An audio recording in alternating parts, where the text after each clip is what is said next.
Everything's coming through alright? I sure hope it is. Let's see the chat. Make sure everything's working. Oh, yes.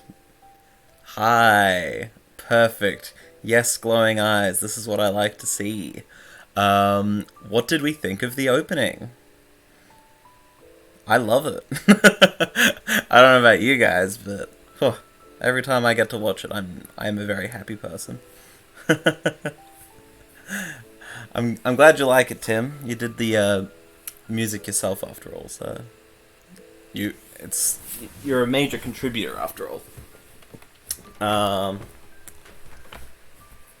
How are we all?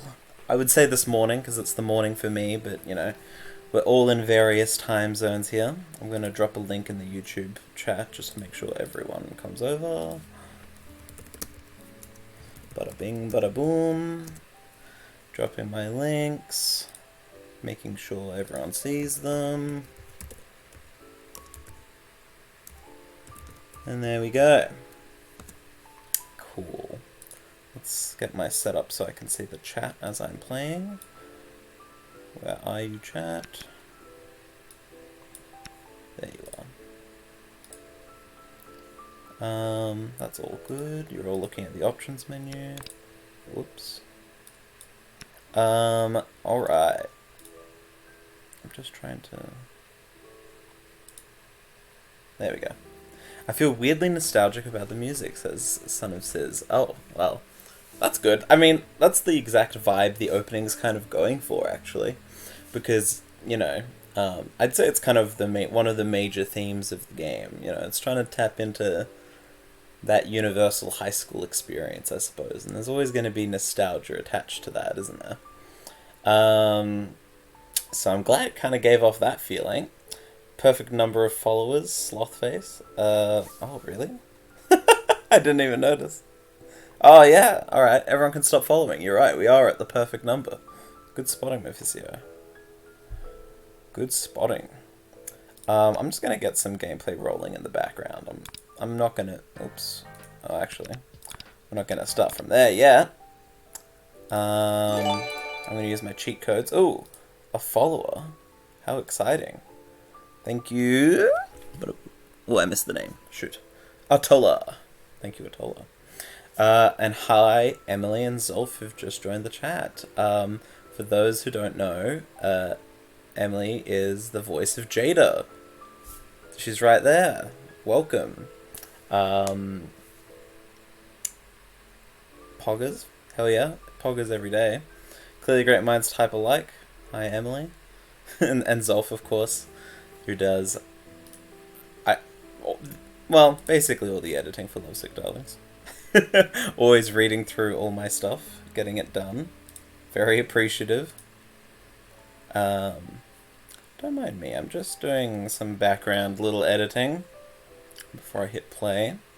I was meant to fix this earlier, but I was in a bit of a rush this morning.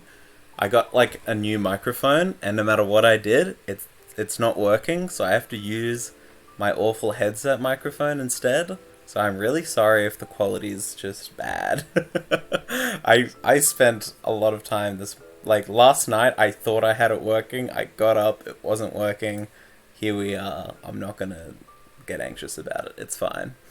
It's a pleasure to help out since I'm strange enough to enjoy proofreading. Well, it's good that you like it. Ooh, what mic? Nothing fancy. Nothing fancy. I'm actually just borrowing, I don't know what brand it is, but it's my mum's. I had to go to my mum's place, and I was like, oh, can I borrow a mic? Because I know you got a nice one for, Zoom meetings this year. I could go find it and tell you. Yeah, that's the brand, Mum Mic. That's exactly the brand. Alright, we're going to refresh the game, and I'm going to get gameplay rolling in the background, and I'll come out with some questions. Once that's LoveSick Darlings. There you go. That's Alex's voice. He may join us in the chat. We've got a couple of people who said they may be here, they might not be here, whatever. Mum always coming in clutch. Yeah, like Maisie's mum coming in clutch. Yeah, basically. I guess I could always have bought my own mic, but you know, whatever. For some reason this shrunk, so I'm just going to pull it back up. Hopefully that's the correct view now. There we are. We're adjusting in real time. It's a real professional operation I've got going here. So this can just go off in the background. How's the volume? Is it loud enough? Is my voice not drowning out the music or vice versa? Oh, wow. Bigfollows.com or whatever that is. I'm glad this stream's popular enough to get a spam bot. How do I ban them? I'll just get rid of them. Yeah, no one click on that, please. I'm trying to get rid of them, but I can't. Whatever. Just don't click them, guys. It's a spam bot. They're not going to give you followers. They're lying to us. So this is a new part of the demo I added in 1.4. Some of you guys may or may not have seen it, but I did like a little content warning at the start. I always had content warnings all over the download websites and on Steam and everything. But I also felt like, well, I should put one in game just to be crystal clear. I don't really want someone to kind of go into this game and like be shocked, I guess. I want people to be surprised, but I think the warnings were, I'll just go back, but like, you know, things like, yeah, depiction of a hoarding household, emotional abuse, allusions to sexual content, experiences, and I make it clear for everyone that nothing is shown. And I think that kind of stuff is important, because, I don't know, I don't want people, triggers and trigger warnings are important, and I wasn't really being diligent before, so I made sure to fix this in 1.4 that came out earlier this year. Oh my gosh, I'm famous, yeah. Famous enough for a spam bot, so you know. Popular enough to just, yeah, exactly. How about you take your spam and shove it aside? Yeah. Exactly. That's what we'd like to do to spam. Anyways, that's my random little tidbit about what's going on screen right now. But it's also, you know, that's just that. I should ask more questions about what you guys thought of the opening. There was some new sneaky assets in there.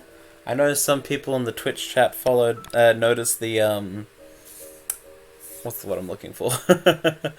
They noticed the silhouettes at the end. Those are kind of cool.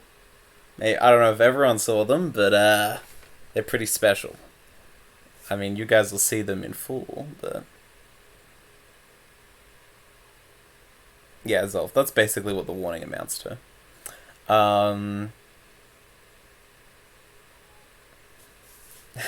Who is that? Yeah. Who is that indeed, Emily? Yeah, I think, based off of Emily's recording, she can take a good guess at one of them. I'm not going to give any more hints. Just for the sake of the others.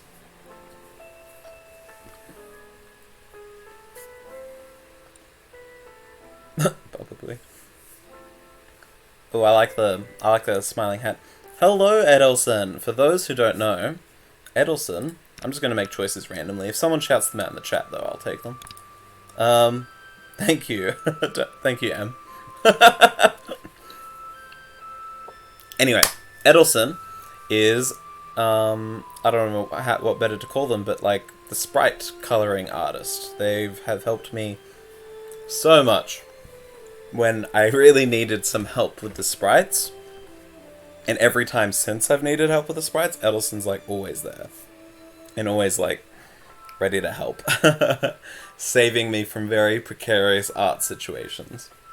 So I owe them a lot, so give them lots of props in the chat.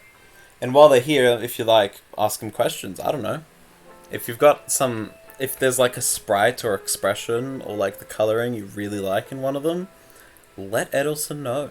Because I'm always thankful and like dropping a lot of thank yous and being annoying like that. But hearing it from people who play the game is probably extra nice. Probably. The legendary awesome coloring person. That's exactly who Edelson is. That's literally who Edelson is. They did all the coloring for all the sprites, and some additional art assets, some of which are not available yet, and they even like made a few extra expressions, which they really didn't need to do, but they did. So I'm really grateful. Where's my introduction? And there's M. I'm trying to get through everyone. So M is the GUI artist who you would have all seen relatively recently. I talked about M, and let's just do that. And then M. I'm already happy to work on this cool game. Yeah. Well, I'm happy you're happy to work on it. So all the props to Edelson, but as well to M, GUI artist. Look at this beautiful display that you are all looking at right now. The little week and think time up there, the choices that were just showing up, these text boxes that are just the best. And I don't know, just every menu and thing, like, you know, we can go in the gallery, boom, they help me get this to be cool. Look at all these CGs you can't look at yet. Exactly, we're not going to pay too much attention to them, they're secret, but you know. And the whole date and time system, which was inspired by Persona, obviously. Just because the whole game was kind of inspired by the daily system and how that all works, but M translated that really well into the visual novel format, and making it super easy for me to use, because I suck at the visual stuff. Like, programming-wise, if that makes sense. I like to think my aesthetic visuals, like, sensibilities aren't bad, even if I can't create it myself. But, like, getting it all to show up on screen and move the correct way is something that's not comes naturally to me, and M has definitely saved my ass with that, so I need to thank them a lot for that. And yeah, no, they were really great. They're really great too. What are the secret CGs? Secret. That's, yeah, exactly. I really love the UI. Says, there you go. UI looks great. Chef kiss. Exactly. Many chef kisses. Mwah. Chef kisses all round. Really. And then, yeah, see, there's the love for M. And that's another reason I wanted to do this stream, and I tried to invite as many people as I can who contributed to the game, because it's like the 1 year anniversary of like the Kickstarter, like being successful, which is really amazing. And it's so easy. Like, I do my best to always shout people out on Twitter and share them, but like, I don't know, it's good to have this celebration and have the people who don't always show up on like the front page of LoveSick Darlings, you know, able to chat, and you guys can talk to them and meet them, and if you have any questions, you're very free to ask them to them directly. You don't have to go through me. Like, and follow them on Twitter too, Edelson and M. Poor Maisie, yeah, sorry. I'm like being all nice and congratulatory and talking about nice things, meanwhile Maisie's having like an existential crisis in the background. We've all watched this scene together so many times on stream, and I've read it even more times that I'm just glossing over it. Sorry, Maisie. Damn, that response brutal. We gotta see the brutal responses sometimes, Blue Spirit. Needs a hug and support. F's for Maisie. Yeah. Drops mic. Yeah, you can be brutal sometimes in LoveSick Darlings. Every now and again you get the option to really just throw someone's feelings down a cliff. But that's kind of what teenagers do, isn't it? Or maybe, well, that's what I think they do at least. Yeah, I'm glad to see F's in the chat for Maisie. She'd appreciate it. What was I saying? I was being all nice. I don't know. It's great to be able to celebrate. The Not So Good Gamer has followed. Thank you for following. You've made my Owain critical hit animation go through. It's very wholesome 100. Yeah. Let's continue being brutal then. I'll just keep being like harsh. I mean, you know, maybe it's what Maisie needs to hear. Or maybe just makes her more upset. I don't know. Anyways, it's great to see Edelson and M both in the chat. As well as you, Emily. Thank you for coming. I think every VA is either on their way or lurking in the chat right now. So that's good. We'll hopefully be able to hear from them all. You know what? I had some generic questions of my own to go off, but in case M and... Oh! Sarah's lurking. There you go. I knew it. I knew more of you guys were in there. Sarah's the voice of staff. Who we'll see, I'm sure, more of. Oh, thank you, Retro1.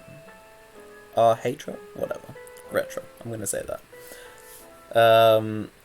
Both Australian VAs, both wonderful people, wonderful to work with, and incredibly talented.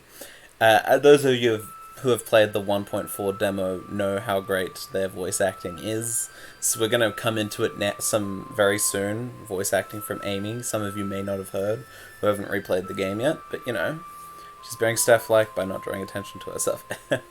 She's getting in character. Exactly, Zolf. Exactly. We're going to keep being brutal to Maisie, I've decided. Retro says, hello everyone. Hello, Retro. That's a name I don't recognize, but you're very welcome here. I'm glad to see names I don't recognize. That always makes me happy. So, awesome. Okay, let's... Anti-Maisie route. It's not so much anti as maybe harsh on Maisie.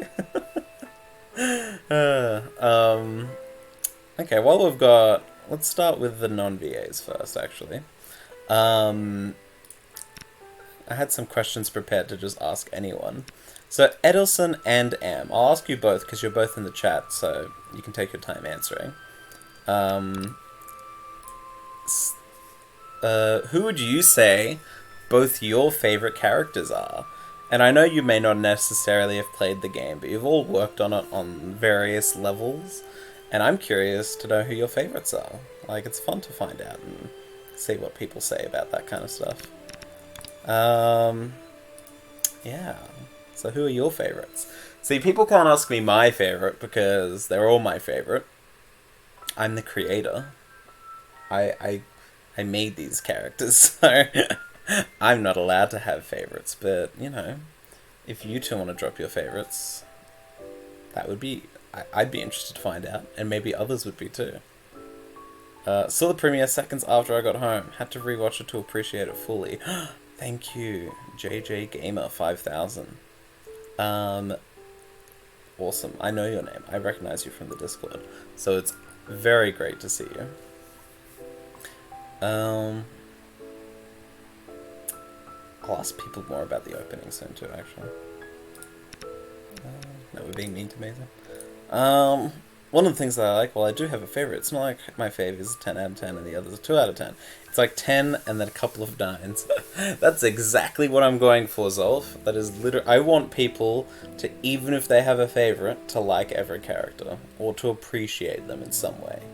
Like, to still be like, damn, I like this character. Because we've all been guilty of that in visual novels. Kind of just like playing and kind of choosing a favorite, and often in romantic visual novels it's like your favorite girl or whatever, and like you kind of do their route and you don't care about the others.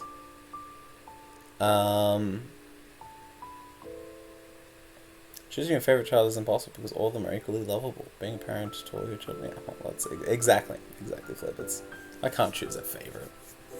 They're all just such real feeling people. That's what I'm going for. Thank you, Zolf. I'm glad. Why you gotta call us out like that? You know, oh, and voice acting. I'll shut up for a second. For just under a year now. This is the work of the incredibly talented Amy Smith. I've known you all my life, sometimes. It is pretty crazy to think about. And there's Alex Shea. I hadn't thought about it in a while, but do you remember how we first met? Yeah, well, you did think I was a burglar. You were technically trespassing, though. I swear I didn't know anyone had moved into your place yet. I was just trying to get Mr. Hogan out of your yard. That dumb dog. I know. It's just so easy to tease you, you know? Gee, that's good to hear. Come on, can't you give me any leeway? I just got dumped, remember? Fine.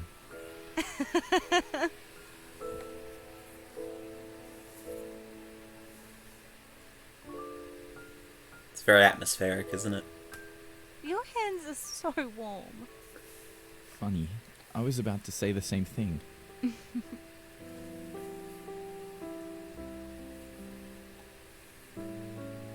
Oh, are you getting cold? Oh, no. I just... Oh, you must be. Let me help.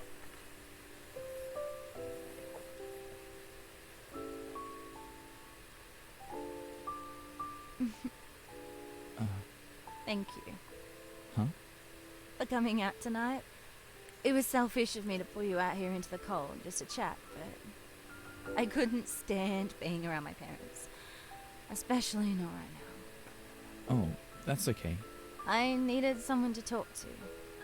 Thanks for being here for me. I can always count on you for that. Oh, it's nothing, really.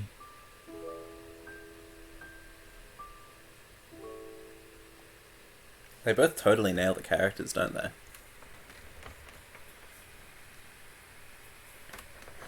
Oh, here it is.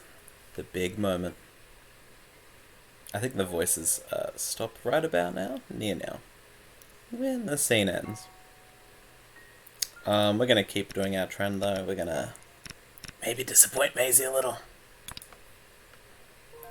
There you go. That's Alec and Amy, and their incredible work on both the characters.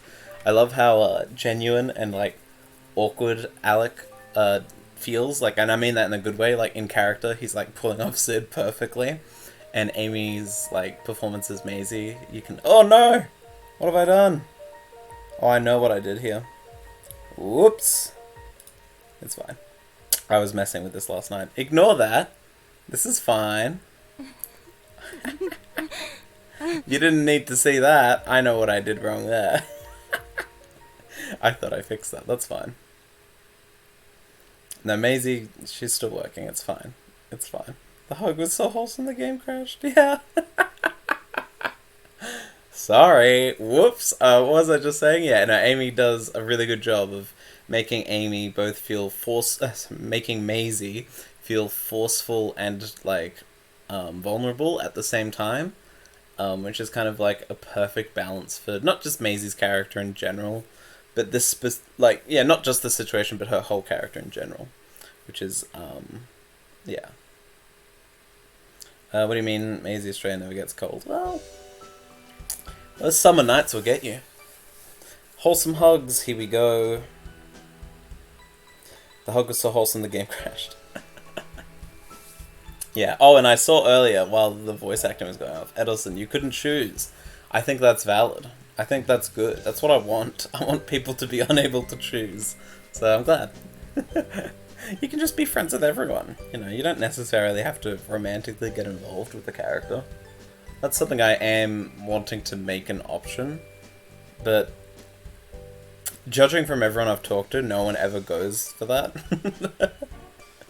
And honestly, I'm not going to act like that's some route where everyone's happy either. Like, people can be unhappy with you going for no one. Like, anyway, that's all I'm going to say. Genuine proof that it's written by a real human being, like, can make mistakes. I make a lot of mistakes. But yeah, cool. Thank you. 69 out of 10. Wow. Wow. I didn't think it was that kind of content, but there you go. Just saw the animated intro. It's beautiful. Thank you, Not So Good Gamer. Y'all ever lived in Canberra? Cold. I certainly have. That's where I grew up. Week 6, Mon lunch. Yeah. M knows all about... Well, M knows all about the UI, I suppose. I think it's clear. Mon. Monday. Who has room to write Monday? No one. Exactly.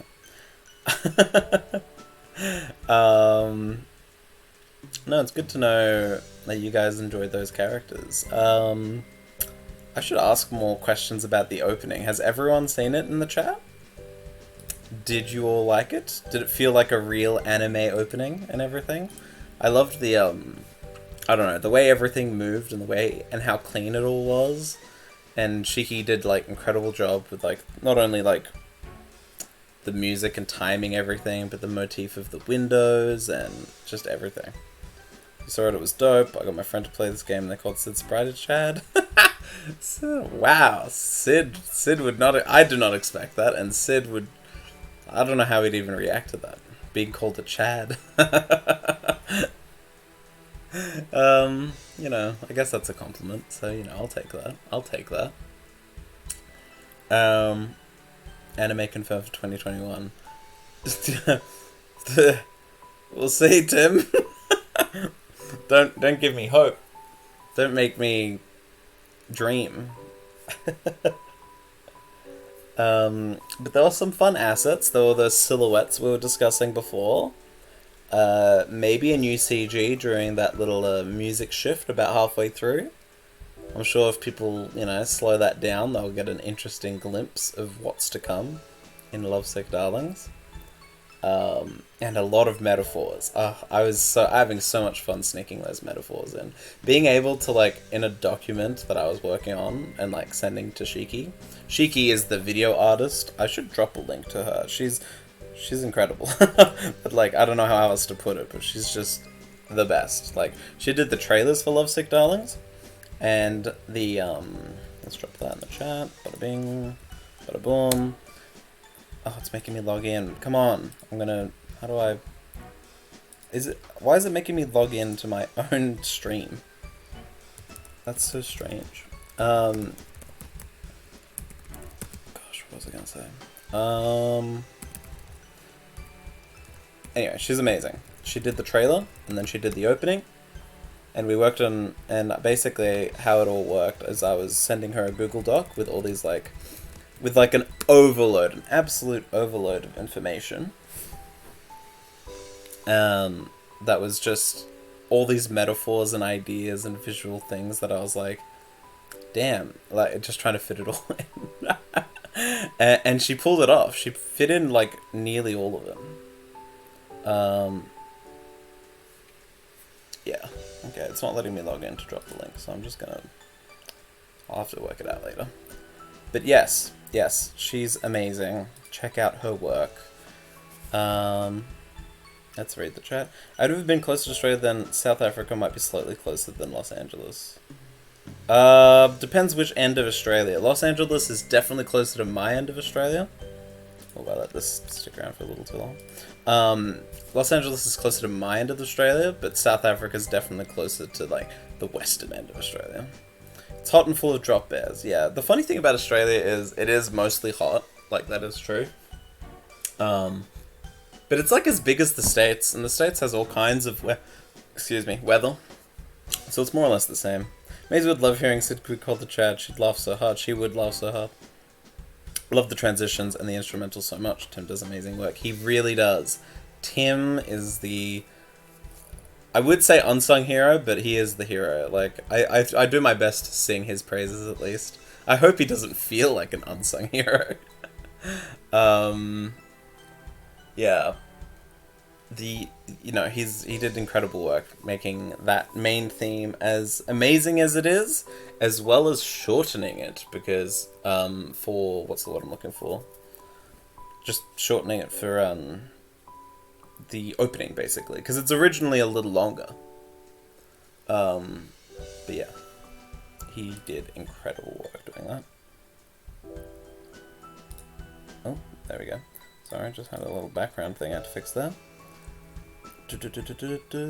Re being friends with everyone. I'm Avro, but I'm always start with a romance. Haha, I really love having friendship options. I'm glad. That's something I'm glad people will appreciate that. That's important, because I do want the game to not just be like, look at these people who exist only for the sake of romance.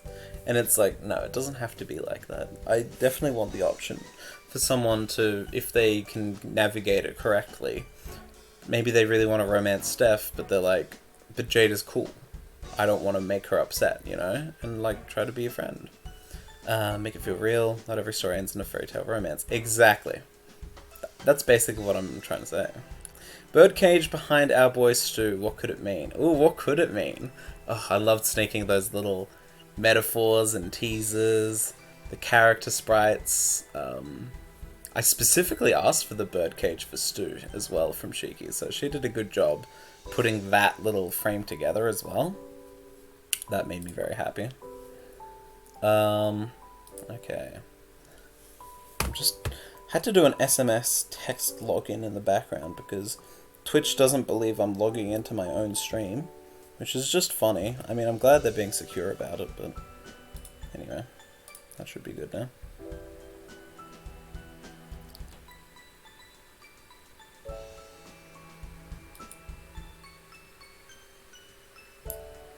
Why is it doing that? Sorry guys, just technical difficulties in the background. I'm going to check the chat again in just 2 seconds.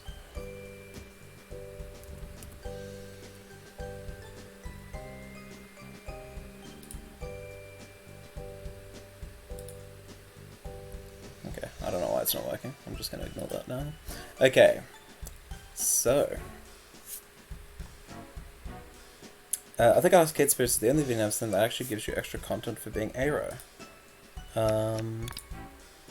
Did the stream freeze as well? Oh, that's so annoying. Is it back? Looks like it's back. Yeah, okay. I'm so sorry, guys. I'm trying to fix things in the background and it's making the stream not go well, so I'm just going to ignore it. I just won't log in, I guess.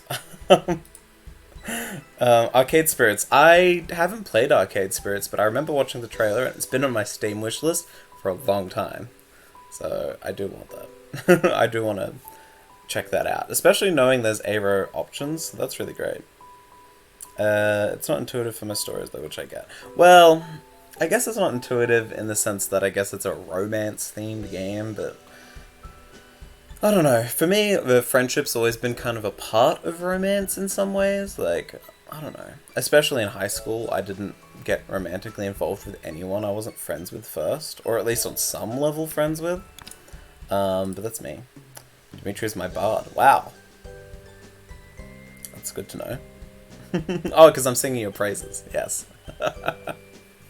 I do my best. I like to hope I'm a good bard.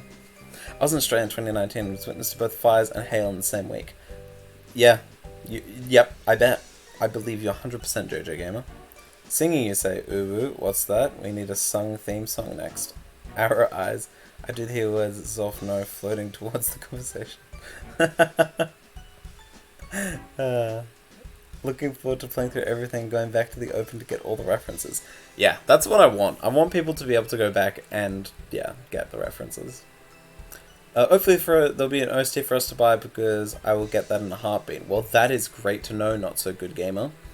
I haven't got that kind of thing sorted, but basically what Tim and I have arranged is like, I basically want the OST to just fully support Tim.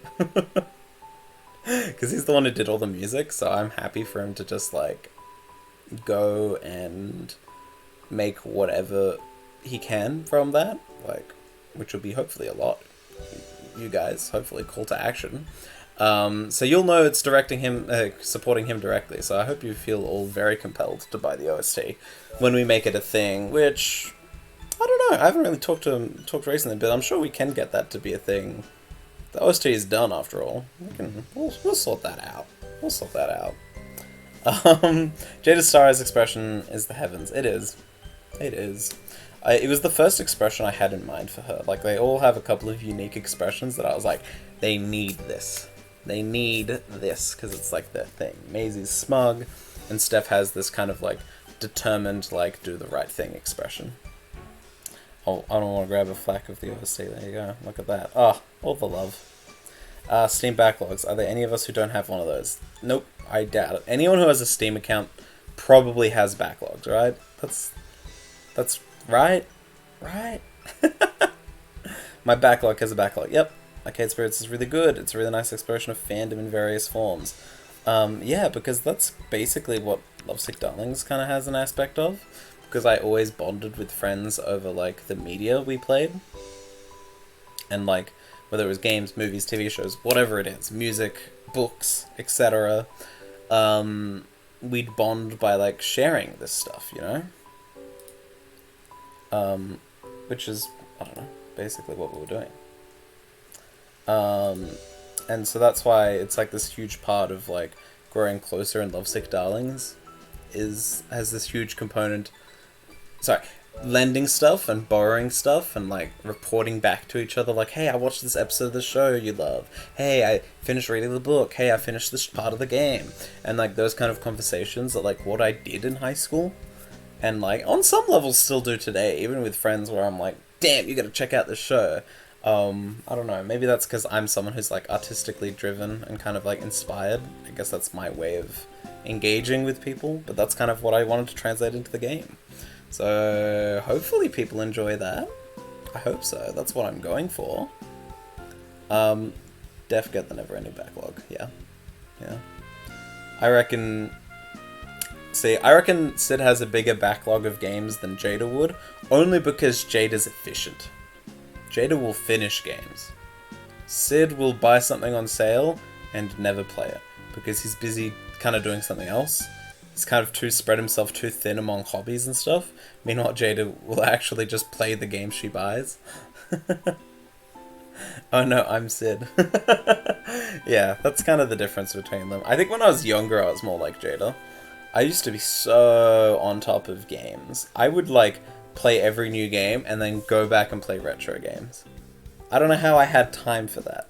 Like, I look back and I'm like, damn, I really went and played the SNES library when I was 15. I could never even imagine having the time to go back and playing games from, like, one console ago, let alone, like, 3. I'm in Sid Camp. Thank you, Steam Sales. Yes, that's me. Sid is a mood. I hope, yeah. Sid is a bit of a mood, isn't he? I try to make him relatively relatable. I want all the characters to feel realistic and, like, characters and not just, like, stand-ins. But, you know. But I think by default Sid has to be a little bit more relatable, because POV characters are really important to get right. Looking back, I mean, having done so much of the game script, a little part of me is like, oh man, maybe I should have made Sid a little more unique sooner, but, like, I think by a certain point in the story, I won't say too much, people who have played the alpha and beta will probably know what I'm talking about, but there's, like, a certain point in the story that his character kind of becomes quite clear, and you can kind of see his flaws and wounds and, like, what kind of makes him the way he is. Like, why is he generally quite anxious?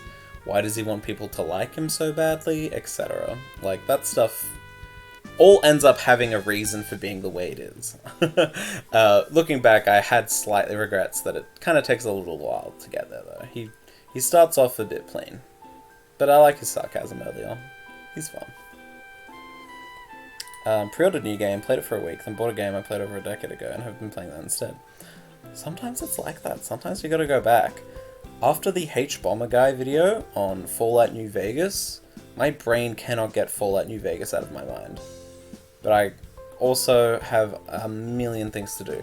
Games, like, aside, I'm making a game. Like, making a game is the game that never ends. So I have hardly any time to go play video games. But my brain's gone, like, guerrilla mode and is like, I want to go explore the Mojave Desert with like a cool gas mask and revolver, because Fallout New Vegas is a cool game. But I'm getting off topic. Let's get back to some LoveSick Darlings. Maybe I'll play it later, 5 years later. Yeah, literally that's exactly it. Let's hear from some other people. Who's your favorite character, Tim? I have a feeling I remember, but maybe the chat remembers. Because we've got so far people who are even, they can't decide. Zolf already said he can't decide. New Vegas is an awesome game. New Vegas is the best. They really made the best game ever. In, like, 18 months. And games haven't been as good since. At least, open world games. That's what I'll say about myself. Yeah, Zolf can decide a favorite. That's true. That's true. I think I'm 99% sure I know who it is. That's good. No. That is good. Sorry, I didn't mean to put words in your mouth. You're right.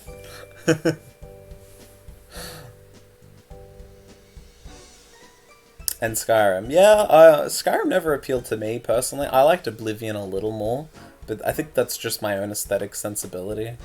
I kind of like the fantasy-esque nature of Oblivion. Skyrim does a good job with kind of like being a bit more gritty and quote-unquote real, and you kind of get to do cool dragon stuff. Like, I get why people like Skyrim, it just didn't appeal so much to me personally. Unsure, but I may have messaged my favorite character. You may have messaged. Oh. Did you? Am I missing it?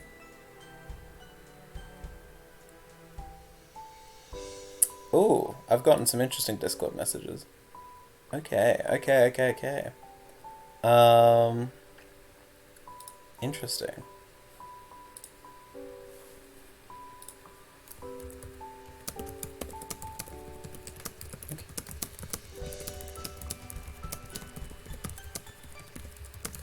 Okay. Okay.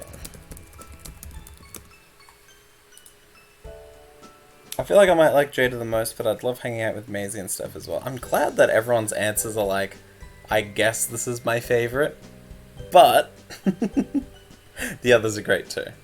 That's exactly the kind of answers I want. At least that's the answers I go for when I'm writing. My brain just woke up to your name. Perhaps like a year ago or something, nothing recent. Maybe Stu. Stu all the way. Stu is... I would say the underappreciated hero, but, he's always got, like, the fans. I think he does. I've expanded his role so much from when, like, original concepts. He was kind of the side character for people to bounce off and kind of about Jayda's storyline. But, after, like, way back in, like, late 2019. It would have been late 2019, before the demo. Sorry, before the Kickstarter. I don't know, I got nothing but good feedback for Stu. Everyone loved him. Everyone always kept commenting that they want more Stu content. And while I didn't quite give him a route in the full game, I decided, hey, let's expand his thing and, like, give him a whole storyline. Now he has a whole side quest, and it's quite involved. As I think Zolf can attest, it's quite involved. Zolf the proofreader, who he read his a while ago when I originally finished it, like earlier this year. Might be worth going back and reading, but yes, it's got a lot going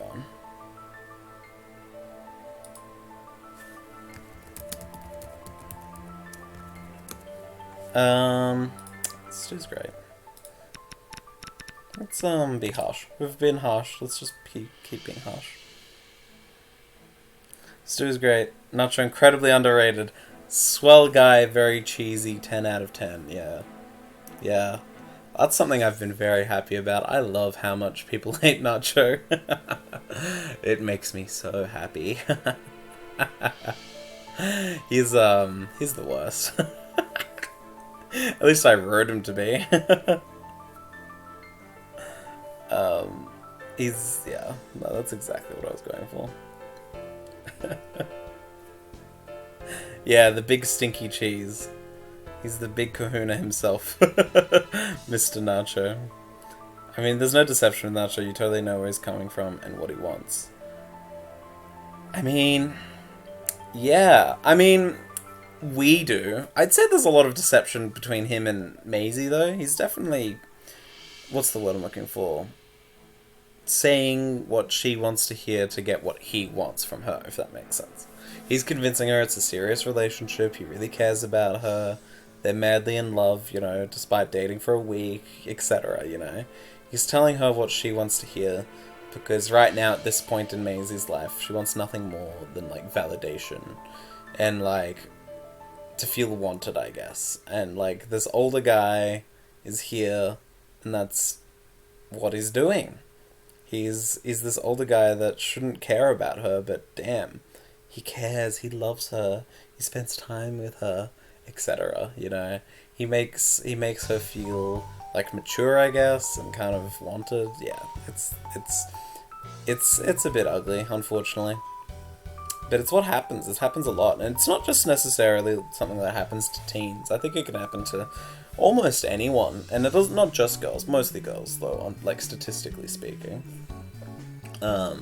It's something that can happen to anyone. Someone tells you what you want to hear, you kind of stop thinking. You know, if someone's telling you how great you are all the time, whether they mean it or not stops mattering at a certain point. You know, because you just like hearing the words.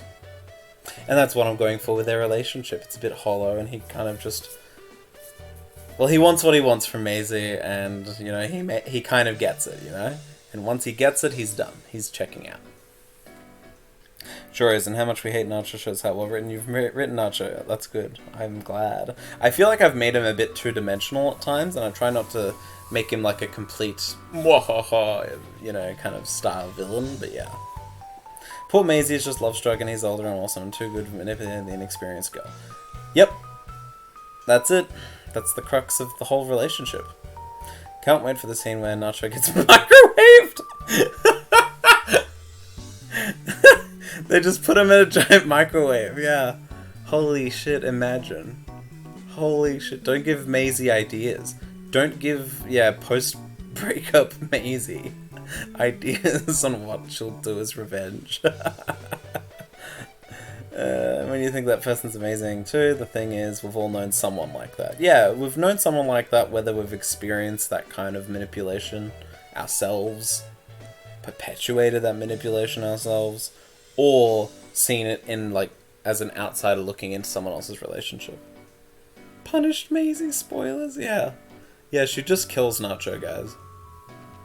No, she does not kill Nacho. I'm joking. I am 100% joking. Yeah. And you can look on and go, you can look on and go, how can you not see what an arse this person is? Yeah, we've all been on, like, some level of that position, I think. Whether it's a friend, a sibling, a parent, a co-worker, you know, and you just see someone in this, like, awful relationship that, you know, obviously isn't good for them. And that's kind of what Sid's little conflict here is. Does he get involved and insert himself in a situation where he doesn't really belong, you know? I don't know, you know? That's the kind of questions I want you to think about and ask yourself as you play, you being all of you. LoveSick Darlings 2, Maisie's Revenge. Yeah, exactly. She just kills everyone who wronged her. It's like, Kill Bill. Kill Nacho, kill Sid. Whoever upsets her the most by the end of LoveSick Darlings, maybe. I find all the characters very interesting. Each of them are very unique in their own way. It seems like the characters could be real, and that is why I'm looking forward to playing the whole game as soon as it comes out. Thank you, Retro. That's very kind of you to say. I am glad they feel so real. I mean, I don't know, I just try to make them... What's the one I'm looking for? Like, have reasons for doing things. And I know that sounds stupid and, like, basic, but I think a lot of writing problems often come out of that fundamental question not being answered. The amount of visual novels I've read, and I know it always sounds like I'm bashing on visual novels. I love visual novels. I want to make that clear. I'm not some guy who's like, yeah, I'm better. I'm like, no, it's not like that. It's not like that at all. But a lot of visual novels, when you like look at these characters and critically ask, what do they want? What are they doing? Why are they doing it? There usually isn't an answer. Or the answer is, they love MC, you know? Or it's something really hollow like, they're really kind. And it's like, well, they gotta have a reason for acting the way they act. You know, Maisie, like I was just saying, she's doing what she's doing because her life is falling apart and she needs validation and control to feel right. You know? She, like, I don't know how else to put it. Like, she's this person who whose understanding of the world comes from the way she molds it. And the more she loses control of her life, the more she tries to seize it back and fights against it, you know? When she feels like things are going bad, she, you know, acts. She changes things. Like, the art exhibition speaks for itself. She wants to make that a convenient and advantageous situation for herself when she finds out about it, you know. And that's kind of the core of what she's always doing. She's trying to recover as her life kind of spirals out of control over the course of the game. It's not just, I am best friend who will make Sid happy. It's like, no, she's like selfish. And making sure characters are selfish are important too. I think all the cast of LoveSick are selfish. And I've made them selfish on purpose because that's kind of what I want to do. You know? Like, because they're realistic. And, like, because 99.9% of people in the world are selfish. Like, it sounds crazy to probably say Jayda's selfish, but I think she kind of is. She's a bit self-indulgent and doesn't really think of how her own negativity is going to always affect others. And how the more she wallows and kind of makes herself miserable to be around, it pushes others away and can only push their patience and love so far. And that kind of indulgence is inherently selfish, but that's just me. That's just what I think. The other killers in some VNs can be when you focus on character A, then B, then C, they just don't do anything. Yes, that is 100% something I'm focusing on in LoveSick Darlings. Like, the whole group is so important because I've never been in a group of friends across all of my life. High school, university, everything. Everywhere.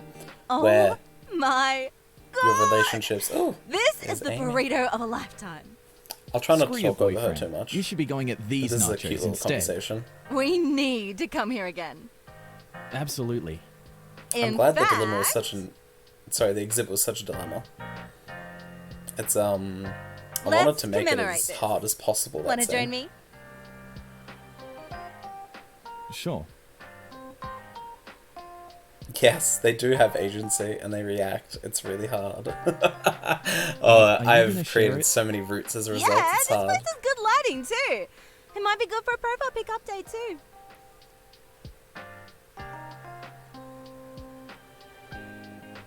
You coming or what? Amy does a great job, doesn't she? So, it's like the way like she's completely shifted from like earlier. Oh, I should choose my option. Let's join her. Why not? The way she like completely shifts from that earlier All right, scene. make room for me over there then. Heck yeah! I don't want to talk over them because they're so great. But the way she shifts from like the kind of sad and awful feeling Maisie from earlier to like this fun-loving and cute and like very active, very in-your-face Maisie that she normally is. The fact that she can just pull off both. I don't know. Check it out! She just does such an amazing job. All the voice actors do.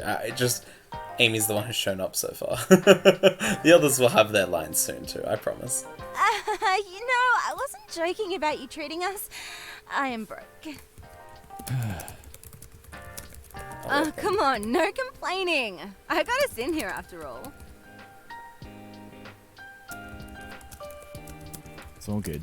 I did some work for my dad on the weekend, so I have some money. Awesome!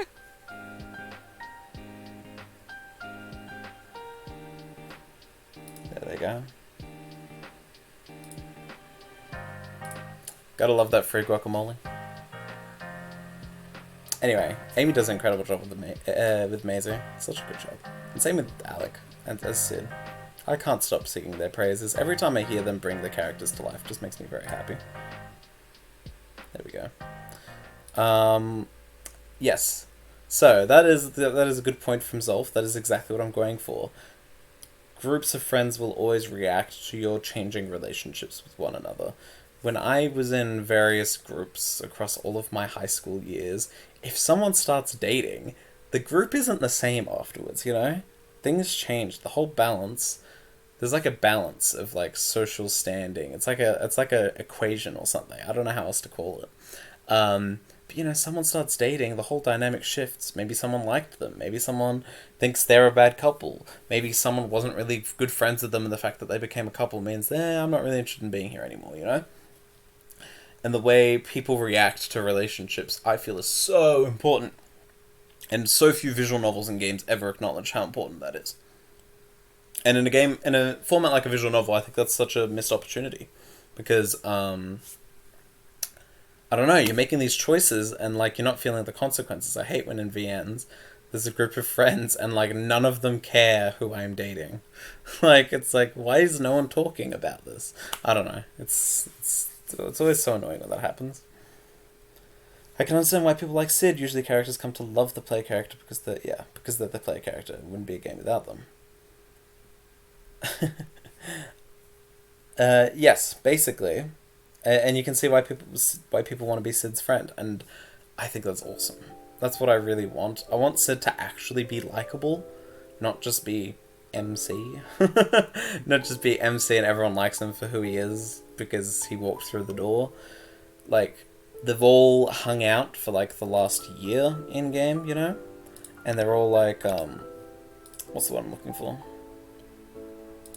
They're all friends. I don't know. They've got this established history and they know each other so well. And Sid is likable. He's always doing his best to do good by others. He wants people to like him. He wants just to make as many people possible happy. That's his kind of default state. And I guess that's one of the conflicts because he will eventually have to make someone unhappy through his decisions, and kind of coming to terms and dealing with that is a problem in itself. Yeah. Food Guy's amazing. Yeah, I love the random guy reading in the background too. He's not going to be here forever, is all I'm going to say. That background is definitely changing. Burrito saying it's too important to not have voice acting. Yeah, thank you, Tim. The full acknowledgement the burrito deserves.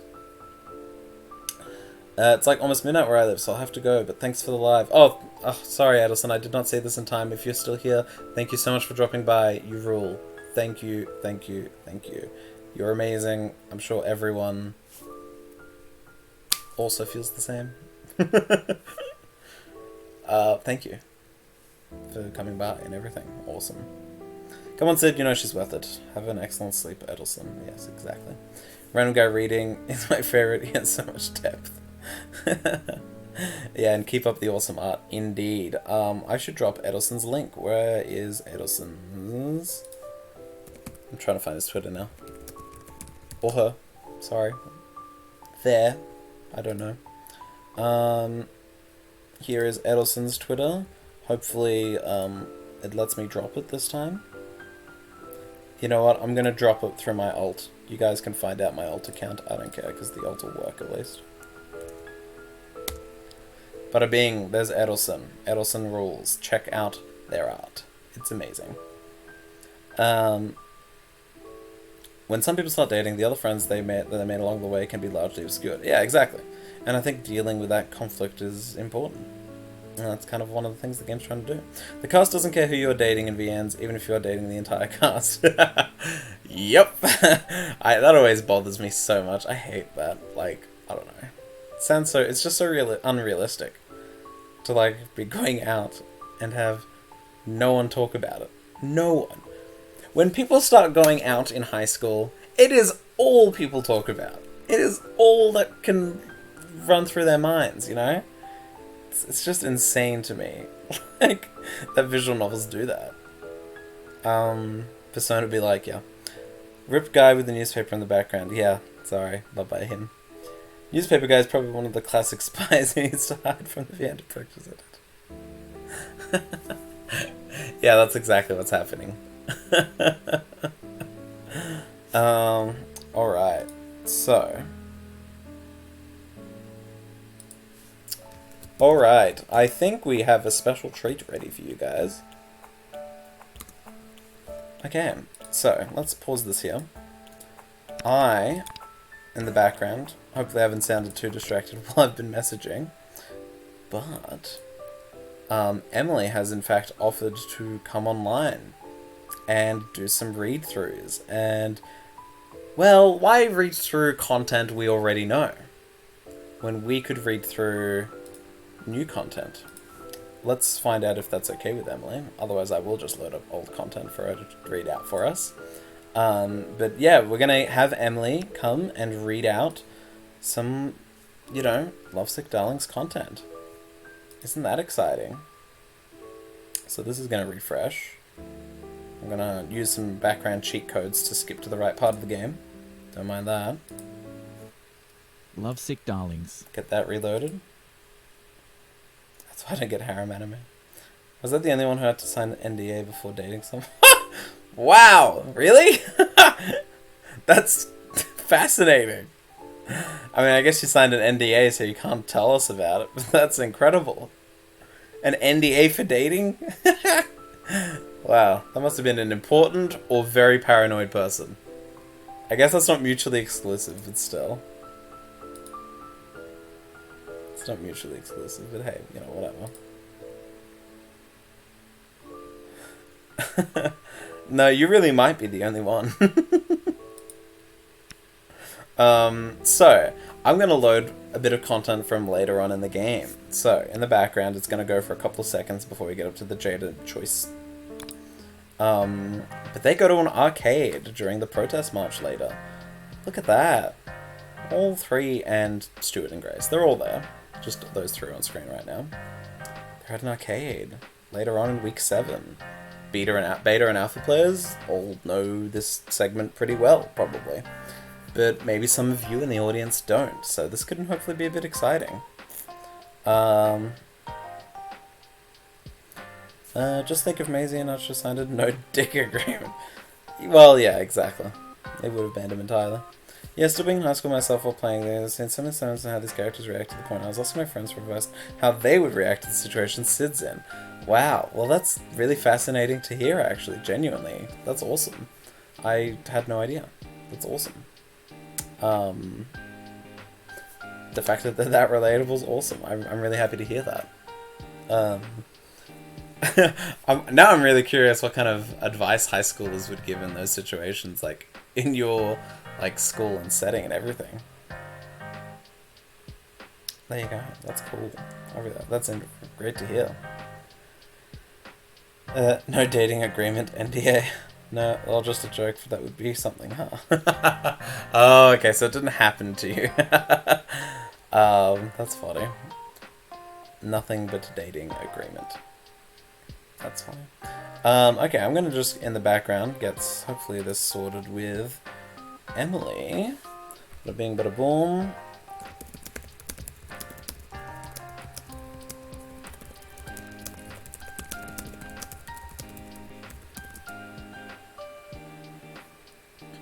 Okay, looks like we're gonna start very shortly. I'm gonna jump in the Discord.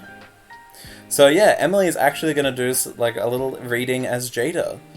And it seems like she's happy to do like this new content that she probably hasn't read before. So that's very kind of her. Thank you so much. We're just gonna jump in the Q&A channel on Discord. So I don't double audio loop. Let's see. Alright. This should be good one way or another. Okay, so we'll probably hear improv, exciting, poggers faces, it's Jayda. I mean, where's the Jayda army when you need them? As subtly distinct from nude dating. God damn it. So yeah, she'll be here shortly. She'll read out, I'll read out, the other characters, that's fine. I'll just do the narration and everything else. So that'll be good. So she'll be here shortly. Until she is. So this is exciting. We're making this up as we go. This is rad. I hope you guys are excited to hear Jayda going off. And thank you everyone who's joining us so far. I hope you've all got to see the opening. I love the opening. I won't stop rambling about it. Just you wait over the coming days. To juggle extra narrator and such. Yeah, sometimes. I guess it's become second nature when I'm reading out the game. But you know. Oh, hello. I might need to turn your volume up. Hello, Emily. I didn't even hear you show up. Let's turn you up. Hello. Oh, I might turn the game's volume down a bit too. Looks like everything's kind of... Hello. Hello. Oh, there you are.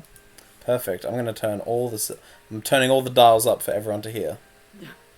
There we go. Can everyone else hear Emily? I'm all set up on my end. What's the chat saying? Testing my volume. Yeah, I can hear you. So hopefully Oh, I'm Hopefully- a bit soft. Hang on. Okay, Chat. here we go. It's a bit quieter than I am. Alright. I'm going to keep turning the volume up. From my end as well. Bada-boom, bada-boom. Not very Is that loud. better? Sounds better to me. Just trying to see if the chat can agree. Opening all my mixes, getting them all cranked up. Okay, All right. I'm turning it up. Oh, In Discord. oh yeah. There we Oh, go. Yeah, you are way up. Yeah, you are there now, totally. All right. Hi, welcome. Thanks for joining. Hello. There you are. Everyone's saying lots better. That's good. Perfect. There we go. Good level. Yeah, awesome. All right, so context for everyone in the audience, because I've skipped ahead in the story, and for you as well. The gang are all at an arcade, and they've just split off to do kind of their own thing. And Jayda and Grace have gone to the fighting game arcade machines. This is exclusive content with... It's mostly Jayda and Grace talking. I'll do Grace. But yeah, hopefully people enjoy it. Let's just jump into it, I guess. Everyone's saying hey in the chat, that's good. Improv. Exactly. Let's go. Alright. I'll turn auto off as I skip ahead. Oh gosh. Will you get a delay because of the stream? Let's see if I can make this better. It's not too much. Like I was just listening to it to see my volume, and it's not too bad. We'll just take our time. Yeah. There might be a bit of delay between the lines, guys. So just hopefully that's okay. Everyone in the chat. Dimitri voice acting. No, Tim. I'm going to be reading quite plainly. I'm sorry. I'm not a professional. We'll just get to the scene once the characters start talking. Bada bing. Alright. I spot Jayda and Grace sitting next to each other, playing some one-on-one cabinet with two controllers. Jayda seems to be trying to explain the game to her. So, and there we are. Oh, you just wiggle it like this. Is this that quarter circle motion you mentioned? Yeah, just like that. They seem to be having fun. Go and say hi. Well, I won't let Grace get in the way of me hanging out with Jayda. I take a few steps forward and Jayda notices me. Ooh, kid. There you are. Ugh, there he is. Hey guys. I was wondering where you had disappeared to. Come play.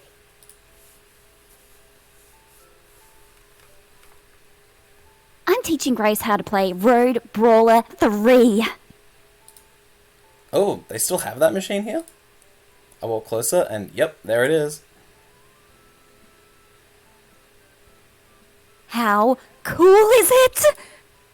Yeah, it's kind of amazing they have it after so long. On the screen I can see Grace is practicing on a training stage. What made you guys come to this game instead of Road Brawler 4 or 5? Well, Road Brawler 4 and 5 don't quite live up to 3 in my humble opinion. I definitely agree there. Plus this one hasn't got ugly 3D graphics. The 2D sprites are so smooth and expertly put together. It takes some serious craftsmanship to create them. Games shouldn't try to replicate reality. They're better in 2D, I think. There's just a lot more room for expression in 2D sprites. 3D models just are just pale imitations of our world. I stop and blink for a moment. You know about video games, Grace? Of course I do. God, what do you take me for?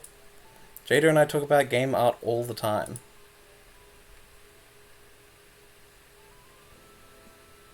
Some strong opinions, I'd say. You haven't seen anything yet. Really? I've never seen you guys talk about games. Yeah, well, we do hang out and do things while you aren't around, Sid.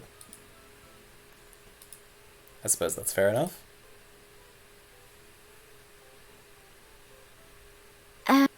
why. I haven't played this game since I was a kid, so I wanted to give it another go. Wow, Jayda played fighting games as a kid? I can't say I was ever that advanced. You should play against Grace! What? What? Yeah, it'll be fun. Grace has the basics down now, thanks to my tutelage. I don't know. I haven't played this one in a while. A little over a year to be exact. I would have played it here last, in fact. Give it a go. Come on. Whoever wins will be my champion. Dun dun dun. Her champion? And this champion can face me, their teacher, in battle.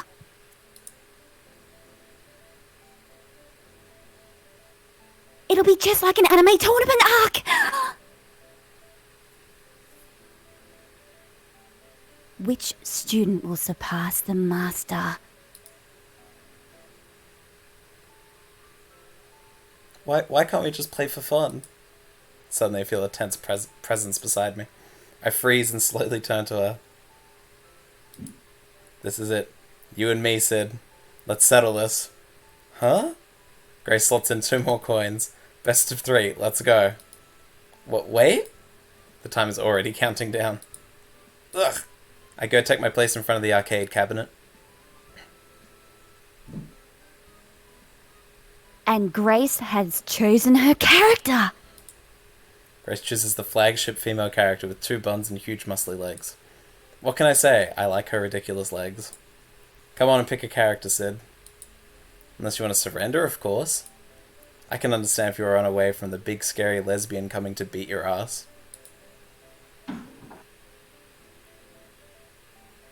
Grace coming in with trash talk befitting the fighting game community.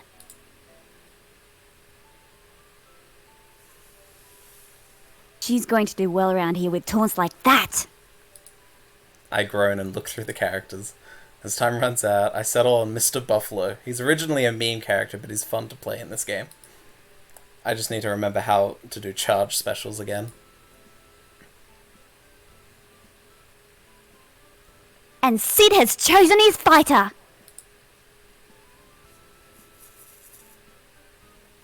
The fight is well underway. We pick a random stage and the game loads. Best of luck. You can keep it. I don't need your luck. Grace is probably overestimating herself and underestimating me. As usual. I mean, she only literally learned how to play a few minutes ago. Right? Hopefully it's all talk. Not that I'm even sure if I care much about winning. But I should give this an honest try.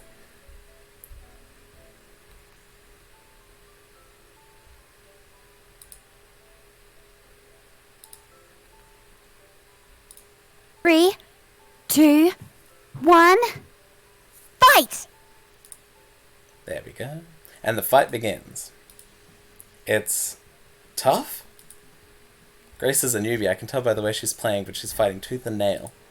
I take the first round, but she takes the second in an overwhelming comeback. This is going to be the... Oh, sorry. Is going to be the match of the century. Grace and I struggle on in the third match until we're both down to slivers of health. What is driving Grace on? This isn't your normal competitive spirit. It's like she's got something to prove. Something to show someone.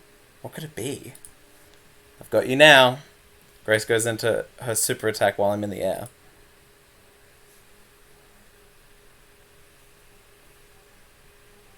It's not safe. I know this and witness my character fall out of the combo and hit the ground on a tiny, tiny sliver of health. The pixel of health is barely visible. Her character is still performing the super on the other side of the stage. She's wide open. All I need is one hit. Crap, stop kicking! Turn around, damn it! Do I deal the finishing blow or throw the match? You know what? Do it. Let's do it. I'm gonna make a save though, and maybe we'll come back. We'll deal the finishing blow. With nerves of steel, I move the control stick around and hit light punch. Mr. Buffalo goes careening forward in a spiral and blasts her character into the air, destroying the last of her health. I'm enjoying the chat's finishes. No! A devastating final blow. Player 2 wins. Woohoo! I did it! Sure, it was thanks to her using an unsafe super attack, but we take those. I turn to Grace. Good game. That was hard fought. Is she really gonna act like this? Ace.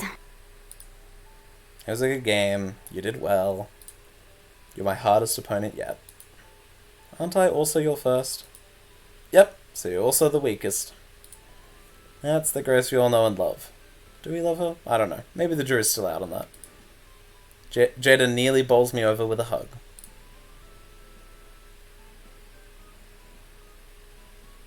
Ooh,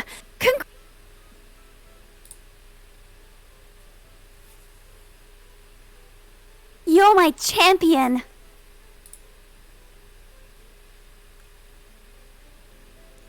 Well, champion student at least.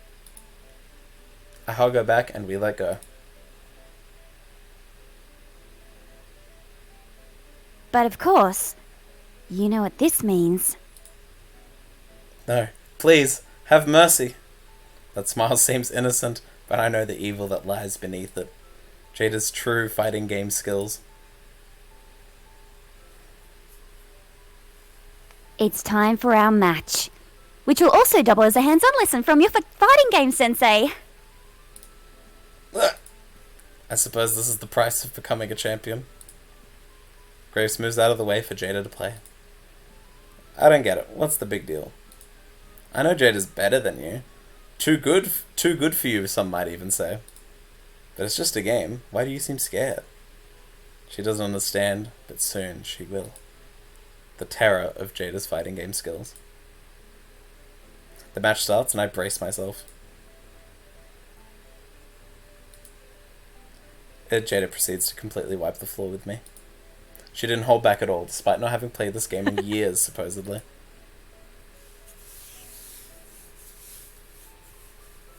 Well, I have been watching the competitive tournaments on YouTube for years. I guess I picked up something on there. Holy shit, you never stood a chance, Sid. Jayda's some kind of fighting game god of destruction.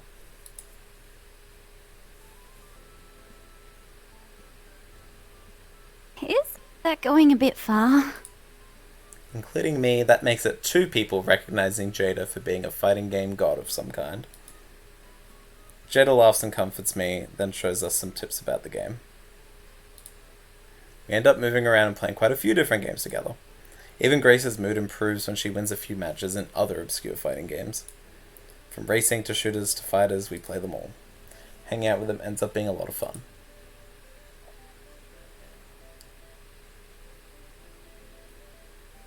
And is why a shield is suboptimal in that specific situation. And then Stu suddenly appears. Hey guys, pizza's ready. You should come before Maisie inhales it all. Oh, finally. Fighting games really take it out of you. I can say from experience, fighting games are exhausting.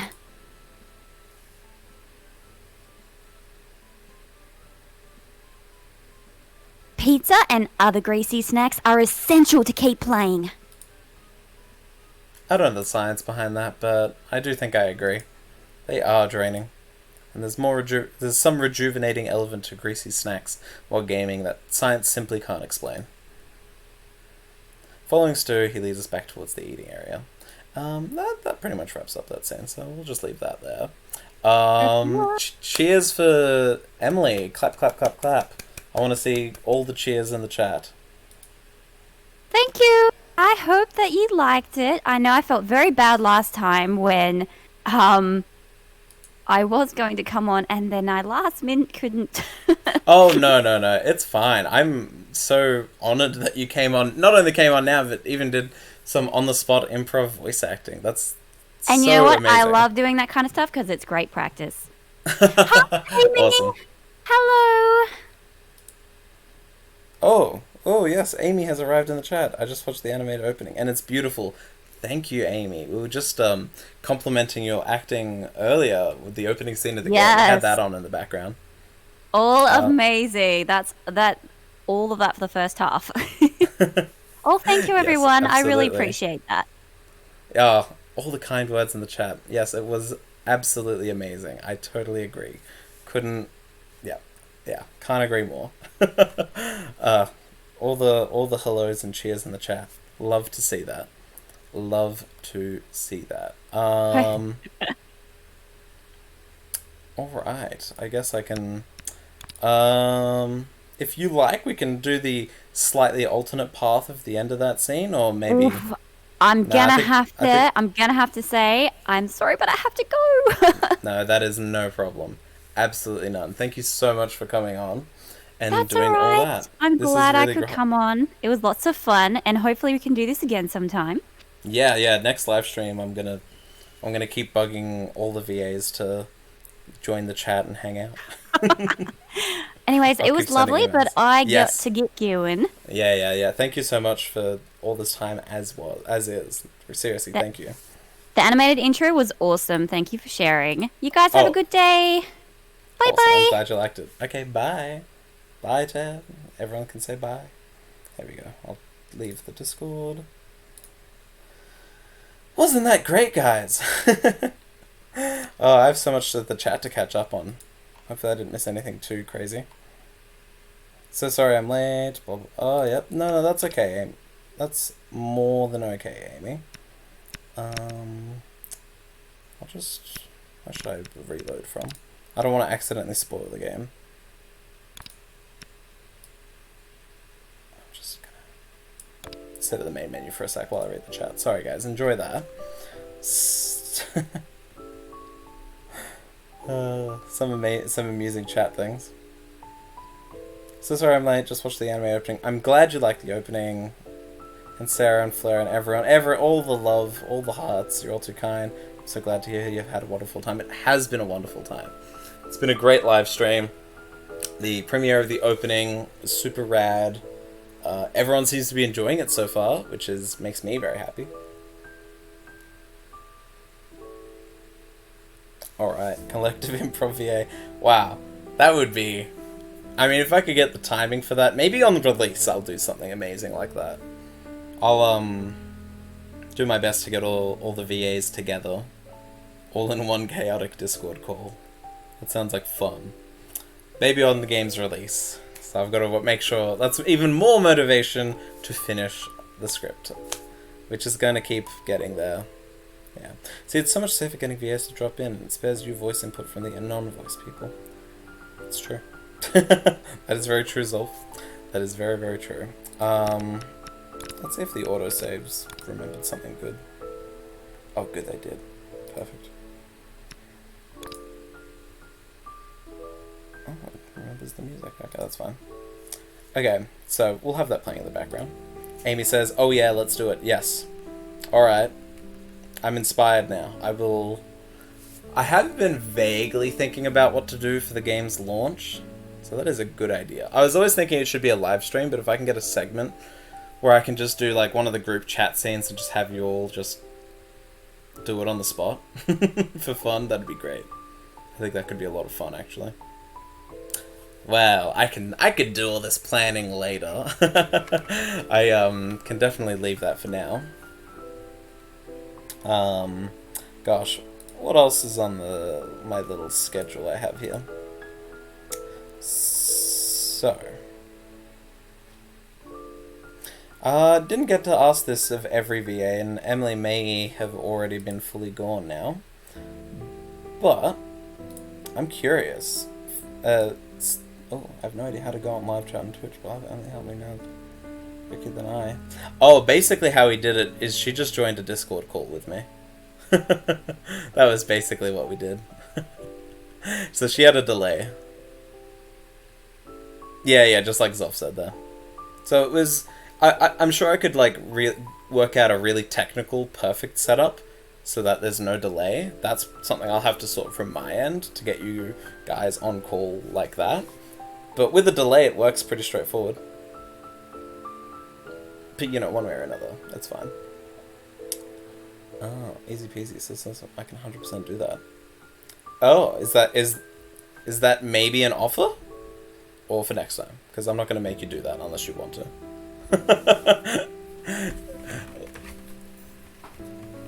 It's all good either way, though.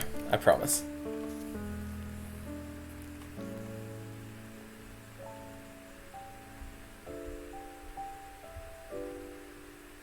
Maybe I'll...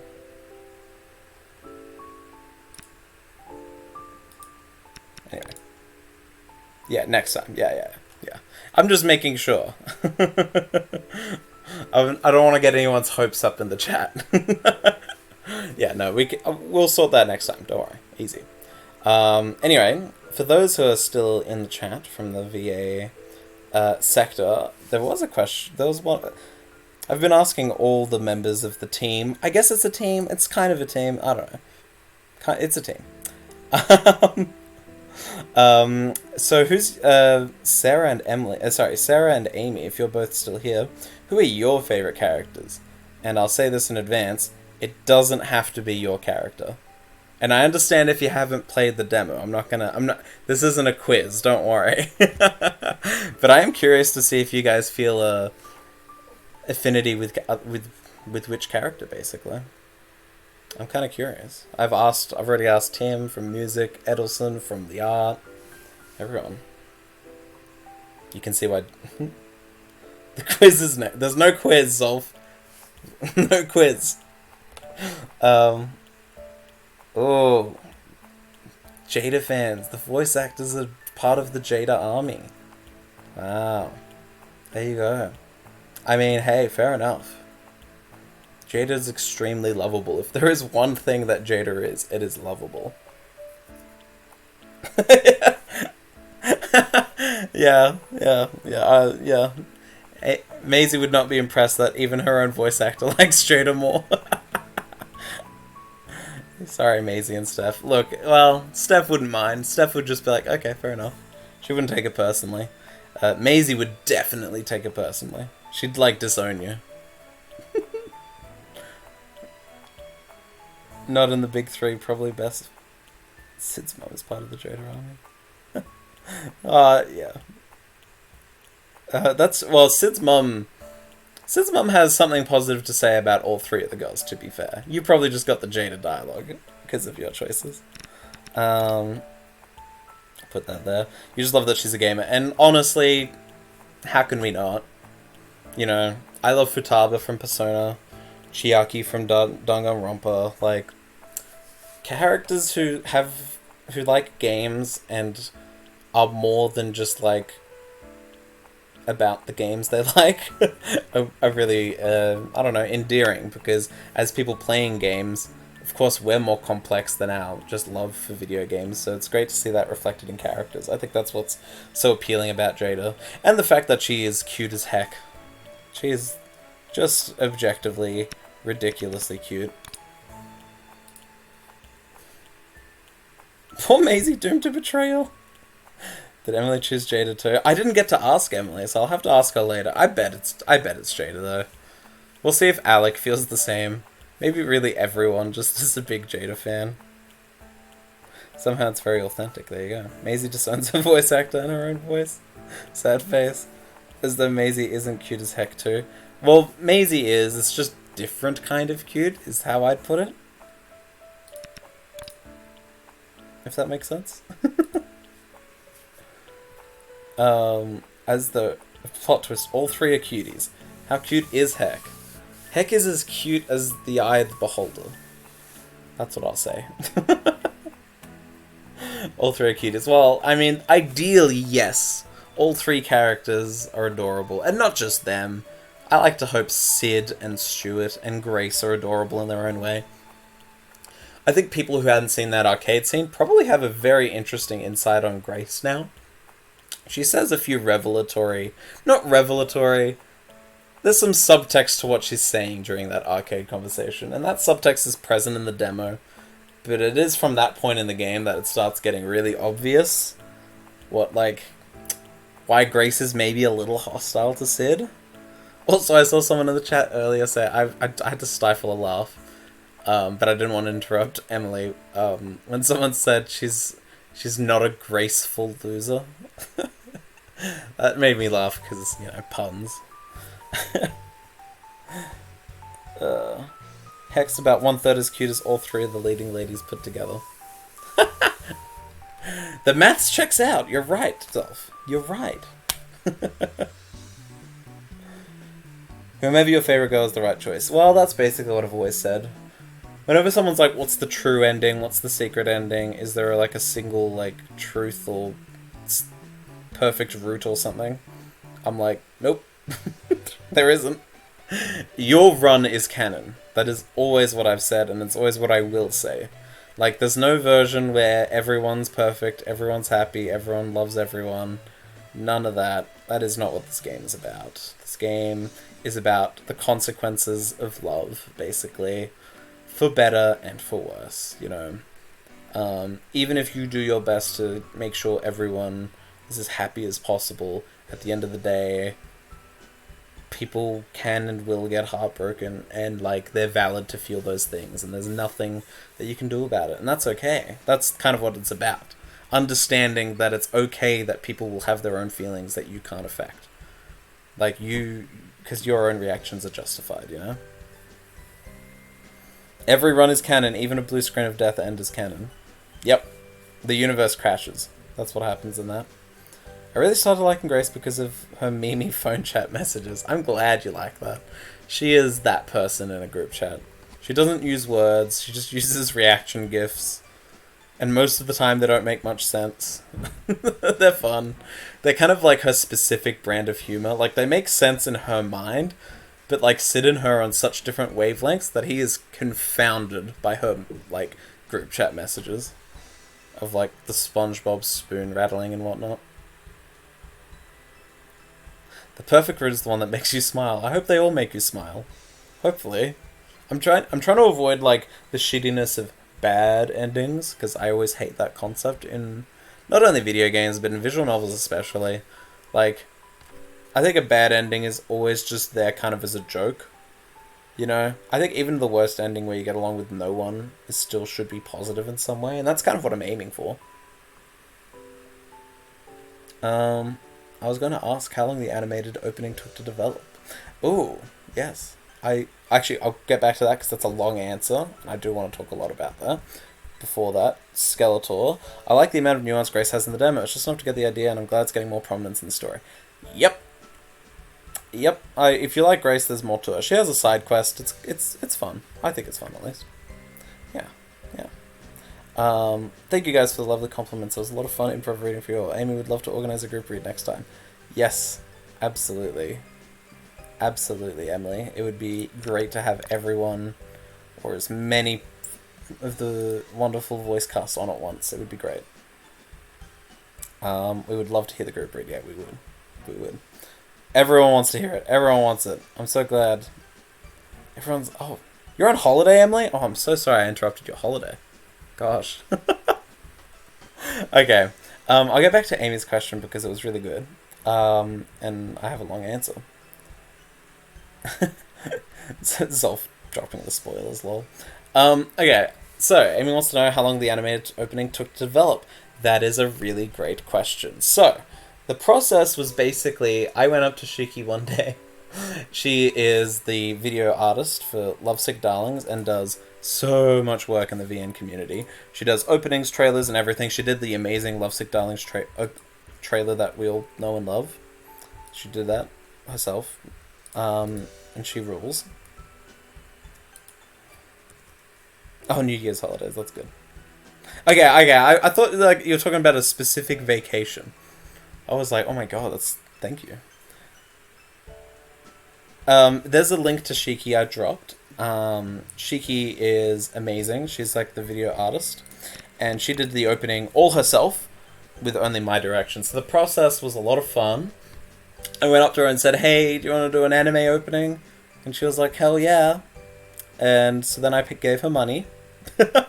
And then she started work on it. I mean, it's a bit more complicated than that. I gave her money as well as this, like, literally, like, 20 plus page Google document where I listed every single idea I had for what would be cool in a LoveSick Darlings opening, with like 10 different opening references, specific metaphors I would love to see in it. I gave her a list, like literally like 4 pages full of visuals and ideas, and like and knowing that probably 5 would get in. I mean, it's a minute and 40 seconds. Like, there's only so much content you can fit in, as well as like the character intros and like fitting in the photographs and the window theme and everything. But these were, and a lot of the metaphors and ideas were mine, but the way they're kind of expressed and communicated is all Shiki. She absolutely blew it out of the park. The whole saturated kind of photo look was something she came up with on her own, basically, and it kind of defines the opening, and I think it's incredible. I think it's so good. So good. And the windows, she did those up herself, the way that they're all kind of separated, and it's almost like a room that you can look out and see an aspect of each character in each window, all with their little hearts and everything. And then there were some moments where I was like, hey, I want this CG at this music cue. Like, there were a couple of moments, like, of course, the CG in the middle with the rain, the tantalizing one that should tease future events a little. But yeah, I gave her this giant document, and she had the incredibly difficult job of basically choosing which ideas actually worked. The fact that she read them all was like, oh my god, thank you so much. She really went above and beyond for this opening. She put in so much work, so much work. And I think it totally pays off. The opening is really beautiful. Really beautiful. I seriously love it. Seriously, it's incredible. That sounds just like you. It does, doesn't it, Amy? I write way too much. That's my trademark. I write gigantic Google Docs with way too many instructions. But it's never quite instructions. I'm never strict. I'm always like, do whatever you want. Here's 80 ideas. It's so unhelpful sometimes.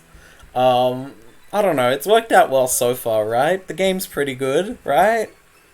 Right? Question mark? I hope people think that. I love that she's able to take liberties too. She obviously grasped the concept really well. An awesome collaboration between the musts and the creative freedom.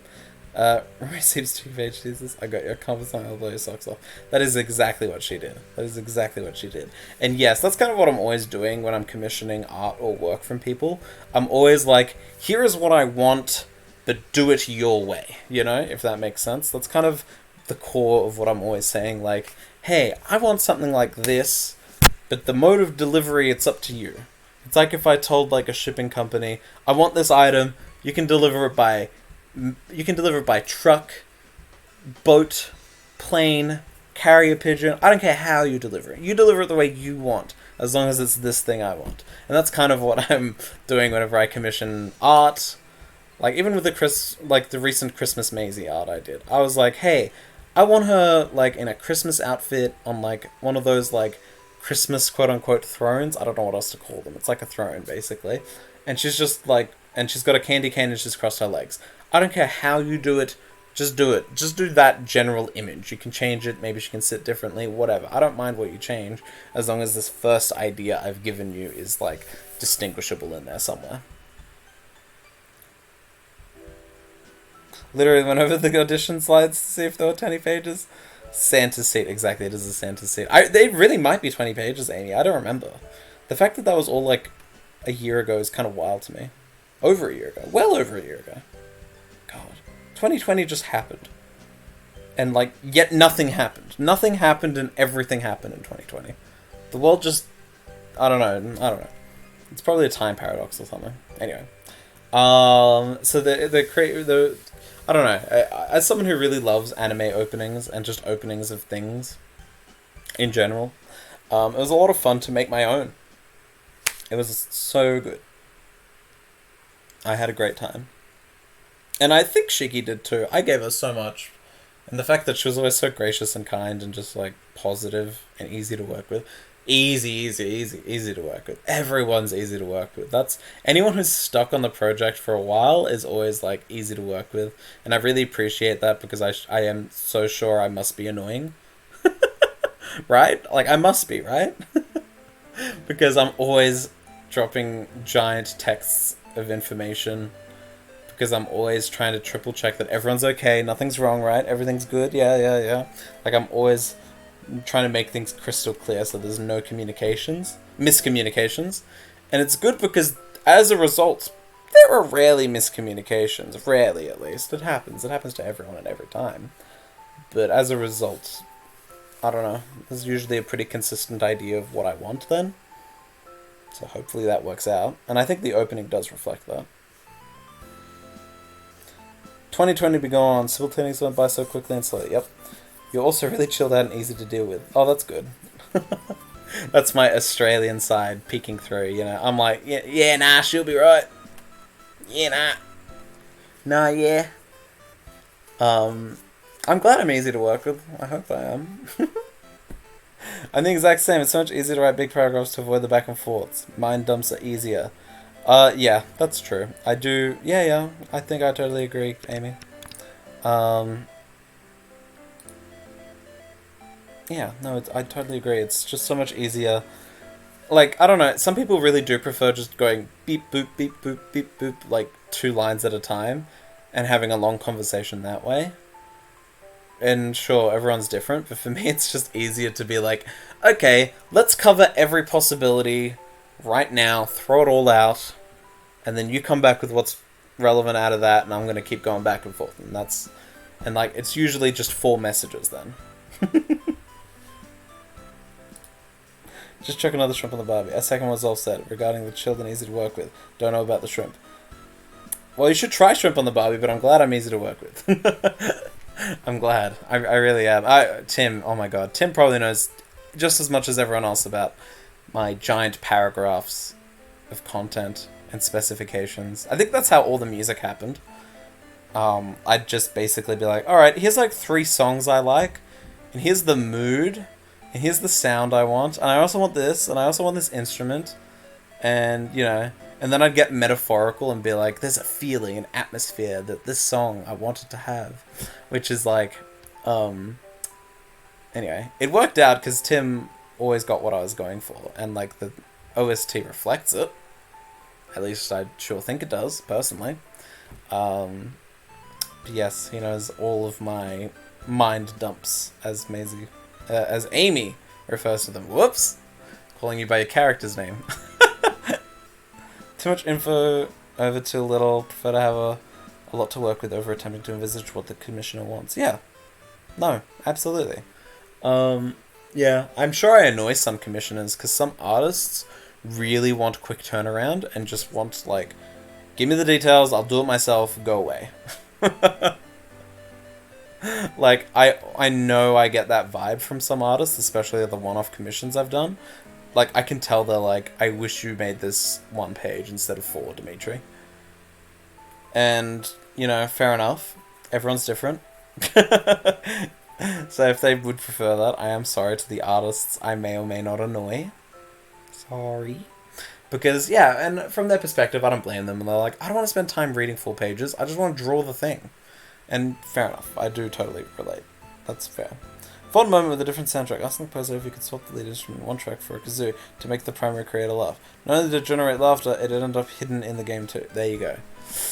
I haven't got any kazoo remixes yet. We'll have to think about that. If you want Stickman level art, that's about my level. Yeah, no, I'm lucky that the art in LoveSick is so great. And I'm always doing recently I did all those Christmas commissions, and it was a lot of fun. I don't know, commissioning art from artists I wouldn't normally, if that makes sense. Like, artists I had no idea existed.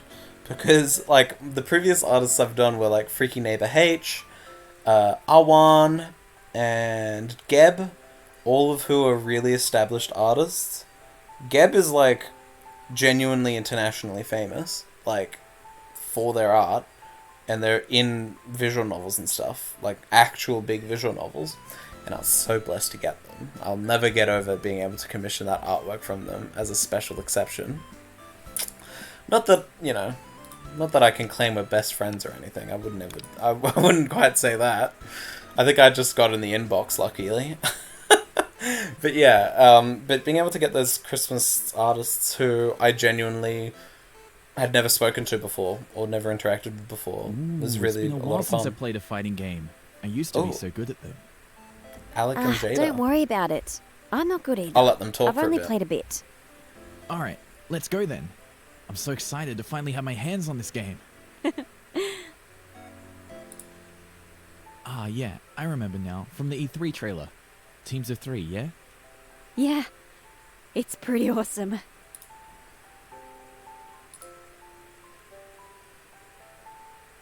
Whoa, you've unlocked all the characters too. How much time have you put into the game already? Oh, not too much time.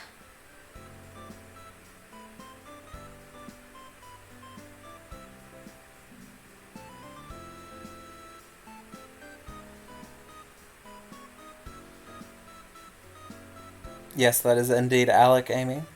Our beloved fellow Australian. Alright, let's go. Who's in Germany now, I think. I don't know how he managed to get there. Maybe he's got family there. He was living in Japan last I heard, but didn't even yeah, when I stand a messaged him about chance. today. No, no, that's not true. I was woefully underprepared. Come on. You were close that one time earlier. I got one of your 3 characters to half health, but you got a perfect on me for half the other matches. Well, I She's definitely doing a guess I huge have an fib unfair there. advantage Herself. because I own the game. She's too down on herself. You are a goddess. Oh, the iconic line. Please, teach me. I didn't know how bad I was at fighting games till I fought you. But I don't think you're bad at all. But I have so much to learn. Please. Oh, well, I guess I could teach you a couple of tricks I learned. Awesome. Well, first thing, how do you even do one of those big...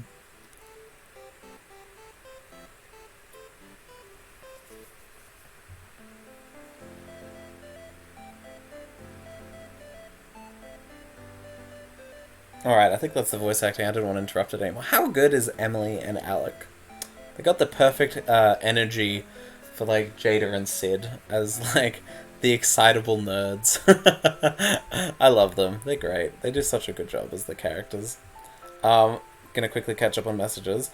Thank you so much, Not So Good Gamer. That's very kind of you to say. Everything in LoveSick Darlings is perfect. Oh, thank you. I always feel like the game is such a work in progress and barely held together, but I'm glad. I really, really am that it leaves such a positive impression. Really. I couldn't be happier. I don't know. That's just very kind. I don't know what else to say. Thank you.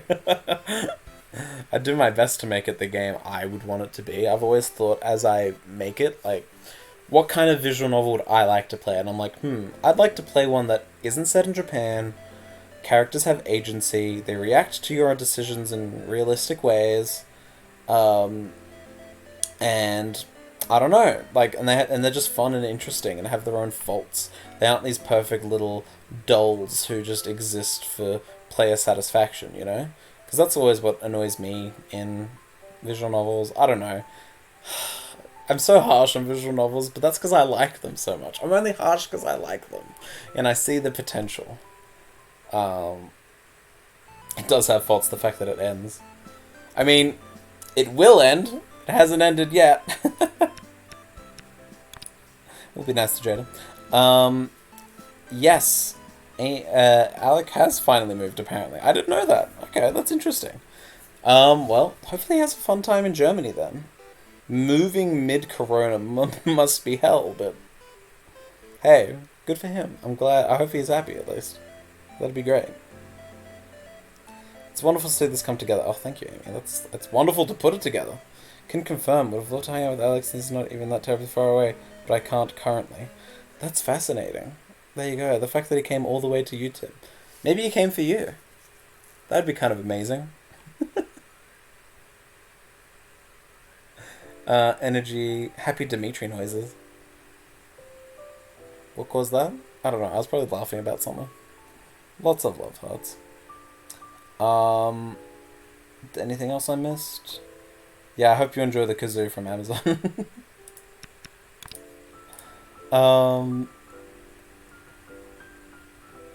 Yes, Geb was a Katawa Shoujo artist. Yes, she was. I, through weird-ass connections, know a lot of the Katawa Shoujo art team. Like, on a personal level, it's such a long story to explain. Basically, one of them lives in Canberra, and we, like, knew each other but didn't know we were both working in VNs until we both discovered we worked in VNs. So, you know, Geb and I have mutuals. Ugh, look at me, I'm famous. No, I'm not. But yeah, Katawa Shoujo, apart from having great art, it's definitely stylized for a different time period. It's not modern anymore, but I think it has wonderful art. And yeah, Geb does an incredible job in the art for that, and art ever since. I would link Geb, but their Twitter is not safe for work, so I won't. You can find them yourself. The internet's made the world small, but so much more connected. Yeah, like I was just saying, Katawa Shoujo artist lives in my hometown. Neither of us live there anymore, but we did once. I'm gonna give her my jacket. The world is small. Yeah. It's again the fact that you already knew Alec via other projects and stuff is, I don't know. It's just funny how everyone can kind of be connected in these unsuspecting ways, I suppose. Because Amy's the one who connected me to Alec, but you were already connected via music stuff. It's like, damn. Everything's got some tangential link somewhere. Oh, look at that. Look at her all cute in the jacket. It's adorable. I don't blame people for getting to this scene and thinking Jayda's the one for me. How do you not? It's true. Woot woot, says Amy. Yeah, woot woot indeed. I feel like I had another point, but I don't remember. Anyways, so we're nearing 2 hours, so we'll go a little longer. We'll hit 2 hours at least. Does anyone have any questions about anything? We've got some members of the team, so if you've got like music questions, fire them at Tim. Voice acting questions, fire them at Amy. Or questions for me, ask me. I don't know. You can ask me questions anytime. You're not going to get to ask everyone else questions, so, you know, adjust accordingly.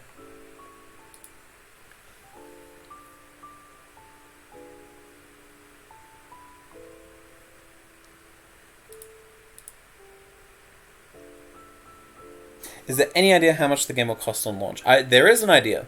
It's going to cost as much as it costs on Kickstarter. 10 USD. Which I know some people would think is maybe a little low, considering how much content I'm putting in the game, but I don't know. Like, I'm trying to... Like, my idea is I want as many people as possible to play. So I want the bar of entry to be relatively low.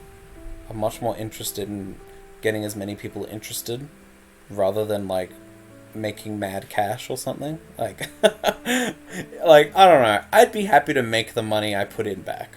Like, seriously, that is the goal. If I, in my wildest dreams, I will just, whatever I put in will come back. Which is a lot. I've put in a lot.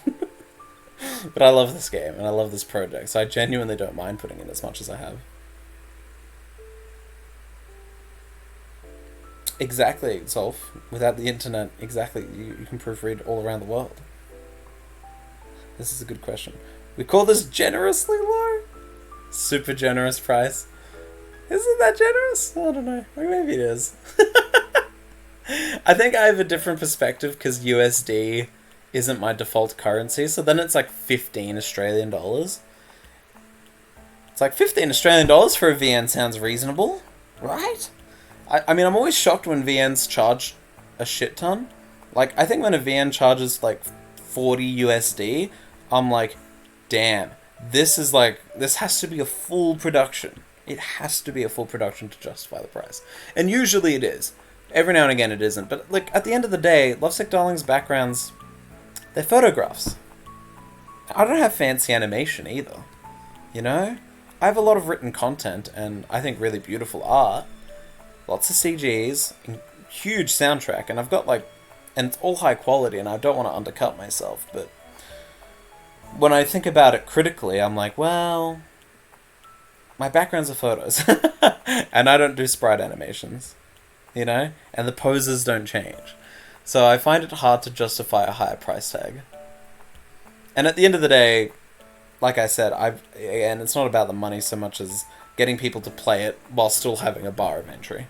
Because I guess I could make it free, and it's free so far because of the demo, but yeah. You think about making more visual novels in the future? I don't know. I've had this question before, and it's kind of a hard question to answer because I really don't want to make promises. I think I would make more games. Yes. Will they be visual novels? I can't promise. I think they will be visual novel adjacent. I think the format of characters, choosing time, interacting, all that stuff is always going to be something that interests me, and like that engagement that comes from a player's choice affecting characters in a story and building a relationship between characters and player in that way is something I find really interesting, and it's a lot of fun to write. So I'm always going to be doing that, I think, on some level. Will it be strictly visual novels? I don't know. I can imagine doing little visual novel projects, but in terms of a major one, I can't even imagine doing a visual novel as big as LoveSick Darlings. I've got ideas for all kinds of stories and games and whatnot, but I don't know. In terms of an interconnected visual novel like Lovesick, I don't know. Really. I wouldn't make any promises about a game as big as LoveSick Darlings again, but I do want to make more games. I do. I really do. You're gonna get the big bucks with the Stew Root DLC? Look, if there's a Stew Root, I'll make it free. I promise. Yeah, I'll make it free. If I do one. I'm not saying I'll do one. Is there a can I pay more for this wholesome dev option? I appreciate it. I don't know. You know what? You could just buy the OST or something when it comes out. That'll make me happy. Flip it's JK, yeah. LoveSick Darlings is long, complex, well written, and proofed. Ho. Keep adding more CGs, full music, some VA. If you make it free, we will smack your wrists. You deserve some repayment. Certainly could utilize the paid DLC option if you want to expand. If I wanted to expand, like really seriously expand, I would do a DLC. Yeah. I've got. I'm one of those writers in that I do have ideas for DLC. Will I do them? I don't know. I have to focus on the main story before I think about DLC. But like my dream DLC is a weekend at a convention. Because my god, there is nothing like the chaos and energy of being a teen and going with a group of friends to an anime convention. There is an untouchable energy about that scenario that I think is universally appealing, but I could still make it uniquely Australian at the same time. And I think that would be so much fun to write. And it was originally going to be a part of the game, but like, it was just one of the things where I was like, look, am I having the pool party or the convention? Am I having the protest march or the convention? At the end, the pool party and the protest march felt more important than the convention. The convention was just fun, which is why I could work for DLC. Same with the Halloween party. That had to get cut too. Because I was like, you can't have a party every week. The player needs to, like, relax for a moment sometimes. That's interesting. I've had clients that have started with VNs, moved on to more puzzle mechanics. It'll be interesting to see what route you take, if not visual novels. Yeah, honestly, the only other storyline I've been thinking a lot about, and, hey, preface this may never happen, but currently, in the back of my mind, I haven't written anything for it yet, but I don't know, I'd love to do a strategy RPG, because they're easy to develop, easy to make, simple graphical assets, I don't need a big studio, and story is so visual novel format friendly. You can just have conversations and have cutscenes using sprites, just like Fire Emblem. And other similar strategy RPGs. The only thing I'm missing is someone with really good strategy RPG game sense and like experience. Because I have experience as a player but not as a developer. Like I'd really have to think of a partnership. That or a party-based RPG, because RPG parties are a treasure trove for interactions and character dialogue and relationships and growth, which is all fun stuff to write, if you can't tell, because I've made a whole game about that. I agree, we should help pay you back for all the good work. Look, if you guys all buy the game and, you know, I don't know, the best way to support it, honestly, for me, if you really want to support it that badly, like, buy gift copies and send it to your friends and say, hey, check it out. And maybe they'll never play it, but at least I get money, I guess. If that's what if you're really concerned with me getting money, maybe someone will play it and I'll get money. So it's a win-win. Funny you should mention Puzzle Mechanics. They released... Yes. Zolf did just help release a game. Co-produced, co-writ, etc. Co-created Blank Space, a really wonderful visual novel. It was my visual novel of the year last year. Well, I did it on my personal account. I was giving out my favorite games the last year. It was my favorite visual novel. I think people should check it out. It's called Blank Space. I'm going to find it on Steam and drop it in the chat.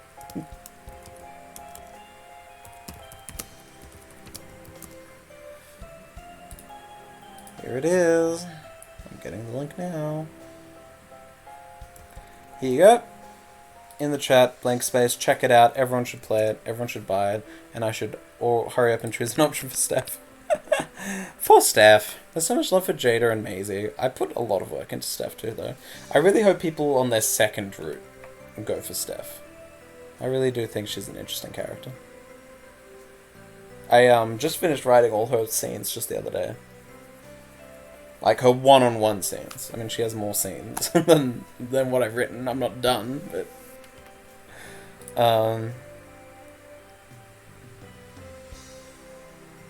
yeah. An ARPG? Yeah. God. I mean, the problem with me writing an RPG... Oh, here's Sarah. Yep. Let's listen to some voice acting. This is just what I do.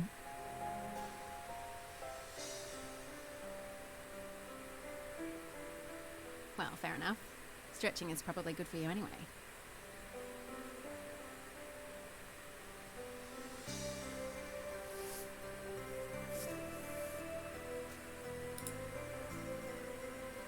But yeah, so there's Sarah. Finally made it in. Wonderful job as Sarah does a wonderful job as Steph. It's currently her first voiced section is relatively small, only because all the voice acting, all the heavy lifting, best voice acting scenes for Steph are later on in the demo in the game. Sarah knows they're great and they're amazing, and I can't wait for everyone to get up to them. There's some of my favorites. I don't know. I don't want to say too much, but it's I don't know. Sarah totally brings to life one of my favorite scenes in the entire game. I don't want to drop spoilers for near the end of the game, but I love it, and it made me very happy when I first heard it.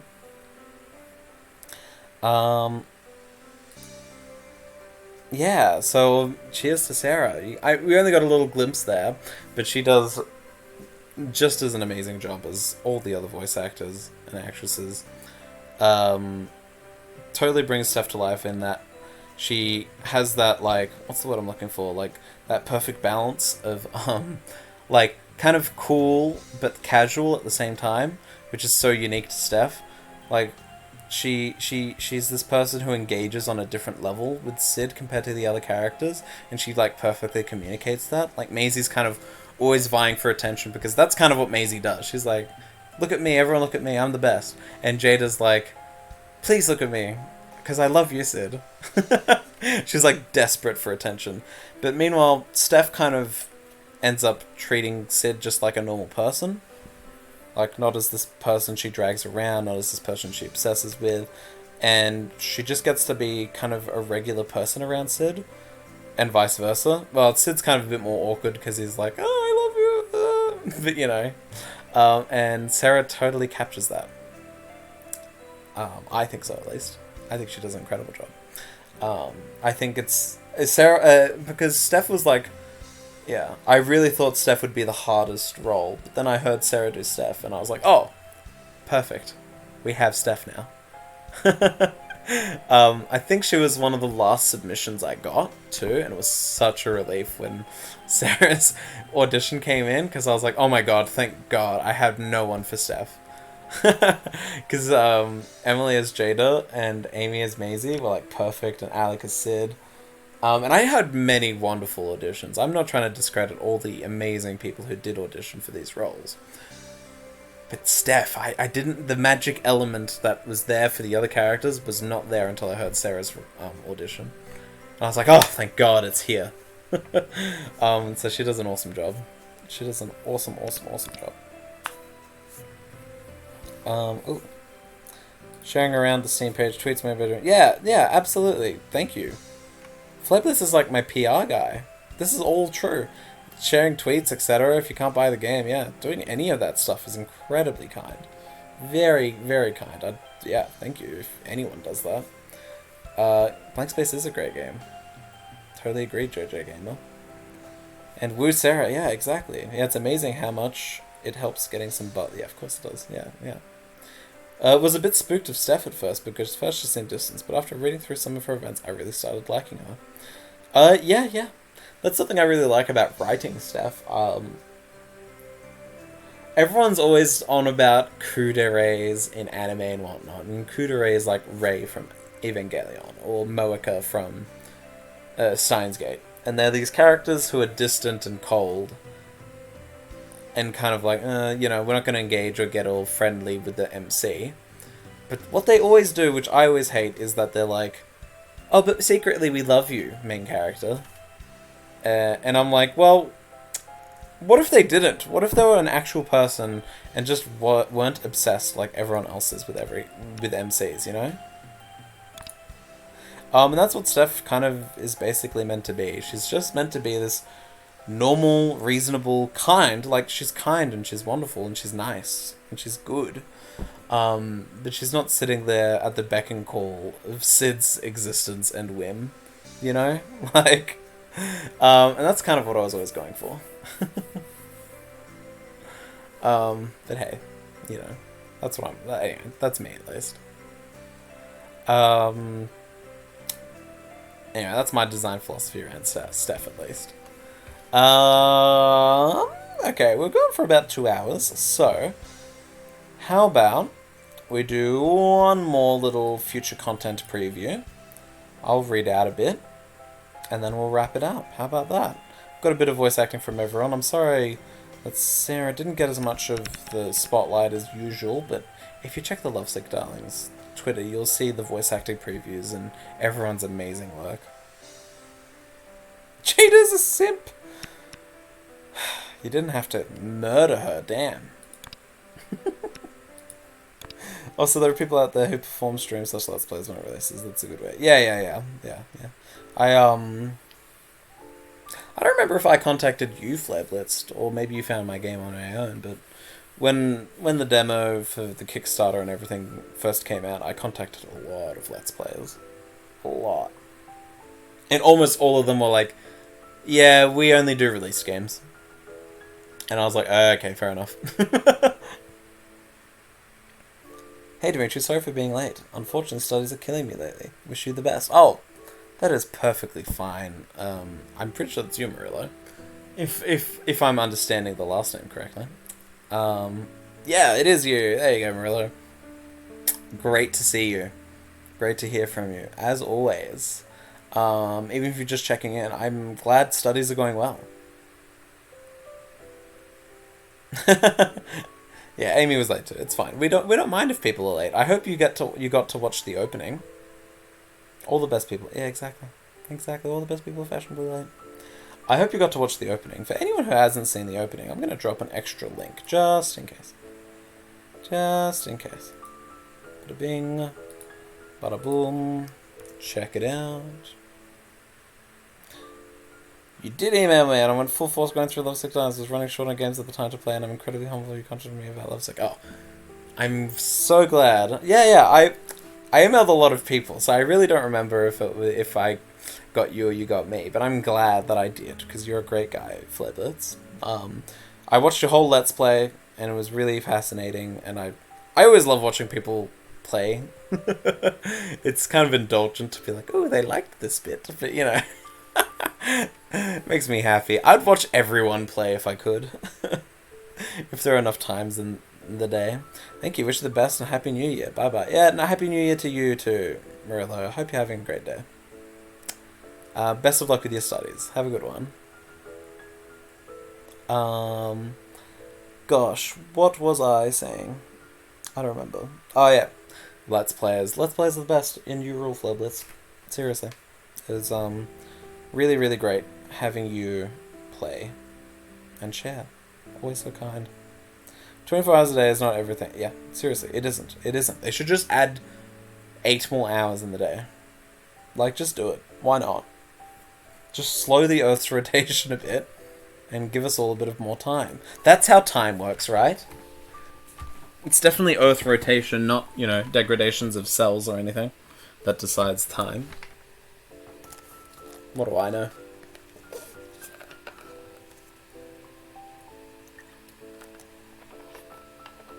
Yeah, Floodless is the best. He rules. Totally agrees, Ulf. Alright, let's do that final content preview.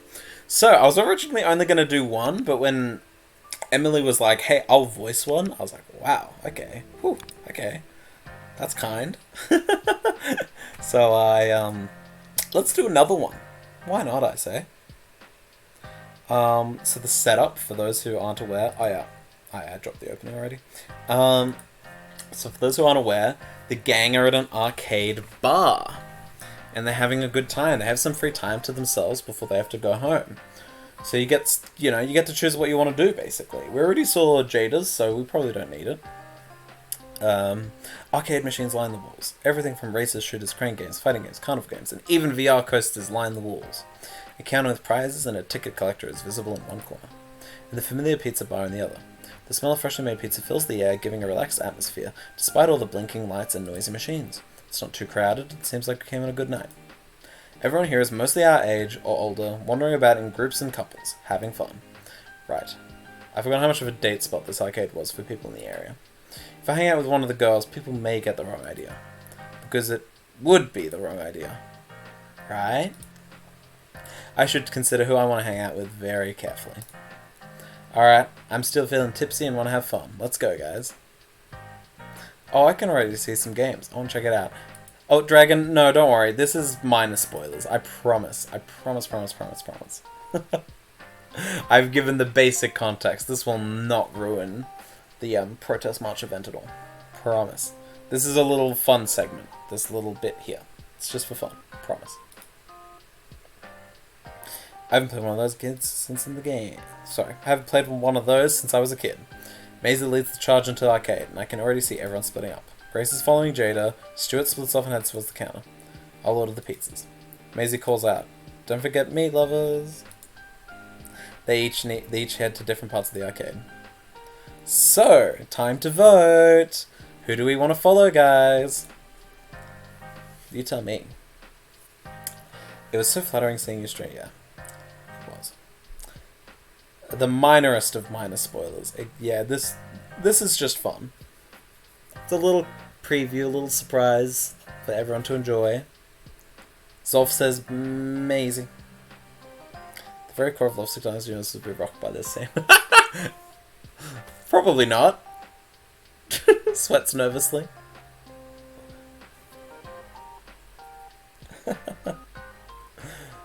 That's fair. That's a good reason to play. Throw in your votes, guys. Maisie or Steph? Who are we getting to know today? That's two for... That's two? Is that the Darcy I think it is? Maybe. I won't say.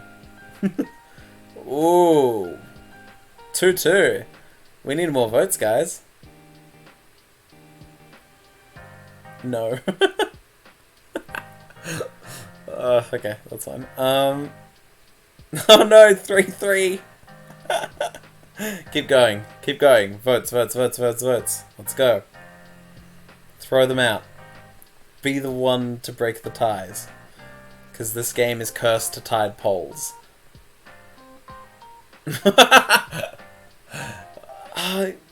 Maybe we'll say does that... You do get 2 for Jayda and Grace, but we already saw Jayda and Grace. Also, Grace's company can be arguably a downside.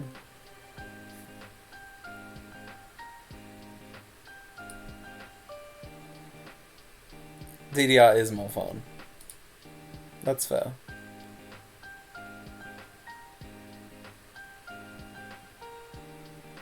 All win? Alright, get your final votes in. The stream is about to be decided by the lurker, you're right. Whoever they are. Decide the fate of everyone. You can do it. I believe. Don't believe in yourself. Believe in me who believes in you.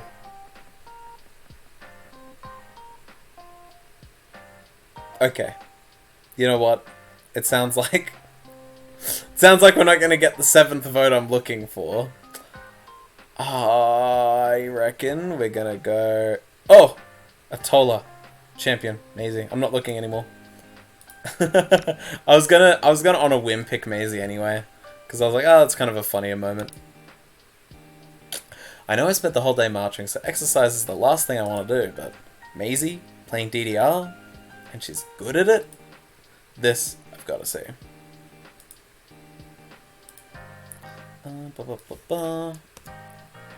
That's not my ult, I swear. Let's hope not. Let's hope not. Okay. This I've got to see. As I make my way there, I silently pray that she won't make me play too. Good luck, Sid. Not only am I exhausted after marching, but I'm so bad at DDR.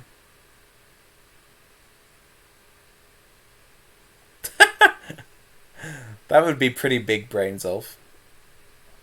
In a corner of the arcade, I find rhythm games all close to one another. And of course, with a small crowd of boys already around her, I see Maisie is already jumping, spinning, and stomping away at a DDR machine. As I get closer, I see that she's actually totally nailing it. As the arrows come down the screen at lightning speed, Maisie hits them all with impressive precision. Beside her is some guy, about her age, struggling to keep up on his own machine. It seems they're in a versus match. Who the heck is this girl? She just showed up out of nowhere and challenged Johnny to a dance-off. And she's winning, by a lot. I can see there's a huge difference in their scores. Maisie is demolishing him. But he's the best player in town. He is? Watching them go, how fast they're going does seem almost inhuman. Ready to give up, Big J? The guy mutters something incomprehensible. The song hits its peak and the steps are coming faster and harder down the DDR machine display. And somehow, Maisie's keeping up just fine? This Johnny guy, on the other hand, suddenly falls to his knees, panting. A big game over displays all over the screen. Johnny! No! The two randoms run up and drag Johnny off of the machine. I love the sequence. But Maisie keeps going. She's here to play the song till the very end. Damn, she's freakishly good. You can say that again. And really hot. I could watch her dance all day. I hope people notice that I'm making the guys and the girls make inappropriate comments at Maisie. I'm all about equal opportunity in inappropriate comments. I can see why a crowd of onlookers, mostly men, has gathered here. All just staring at Maisie's, well, her whole body in action, really. The outfit she chose to wear and playing DDR is not a good combination. Short skirt, low-cut top that also gets sheer with sweat. She probably didn't think this through. Or, knowing her, she's leaning into this for fun. She's definitely not one to turn away attention if it's given. The song reaches the final few notes and... bam! Ta-da! Everyone can enjoy the little everyone rainbow art I have there. Let's double check on the chat. Never bet against Maisie when she's confident. The return of Johnny Steps. Yes, thank you for getting that, Son of says. Maisie's confident in half of her dance skills. Is half of her? Yeah, it is. Maisie's got legs of steel, does she? Wow. Is that Johnny Steps from Yu-Gi-Oh? Yes! That is my reference. I'm making the DDR Master a Johnny Steps homage. Nobody can resist Maisie. Nod. Oh, she did totally think it through. Yeah, exactly. Ta-da! The crowd erupts. Go, mysterious DDR queen. We love you. Please keep dancing. A queen? I like the sound of that. You can call me Queen Maisie. Go, Queen Maisie, Queen of DDR. Oh god, this is how cults start. Oi! A bearded, grumpy-looking old man stands in the corner with a menacing-looking old broom in his hand. He's in SQC uniform, but I don't remember this guy at all. What did I tell you youngins about gawking when girls are playing the dancing games? What is even going on here? No spectators, ever. You play the game or you go elsewhere. This ain't a gentleman's club where you can watch people dance. He points the broom towards us all. Get!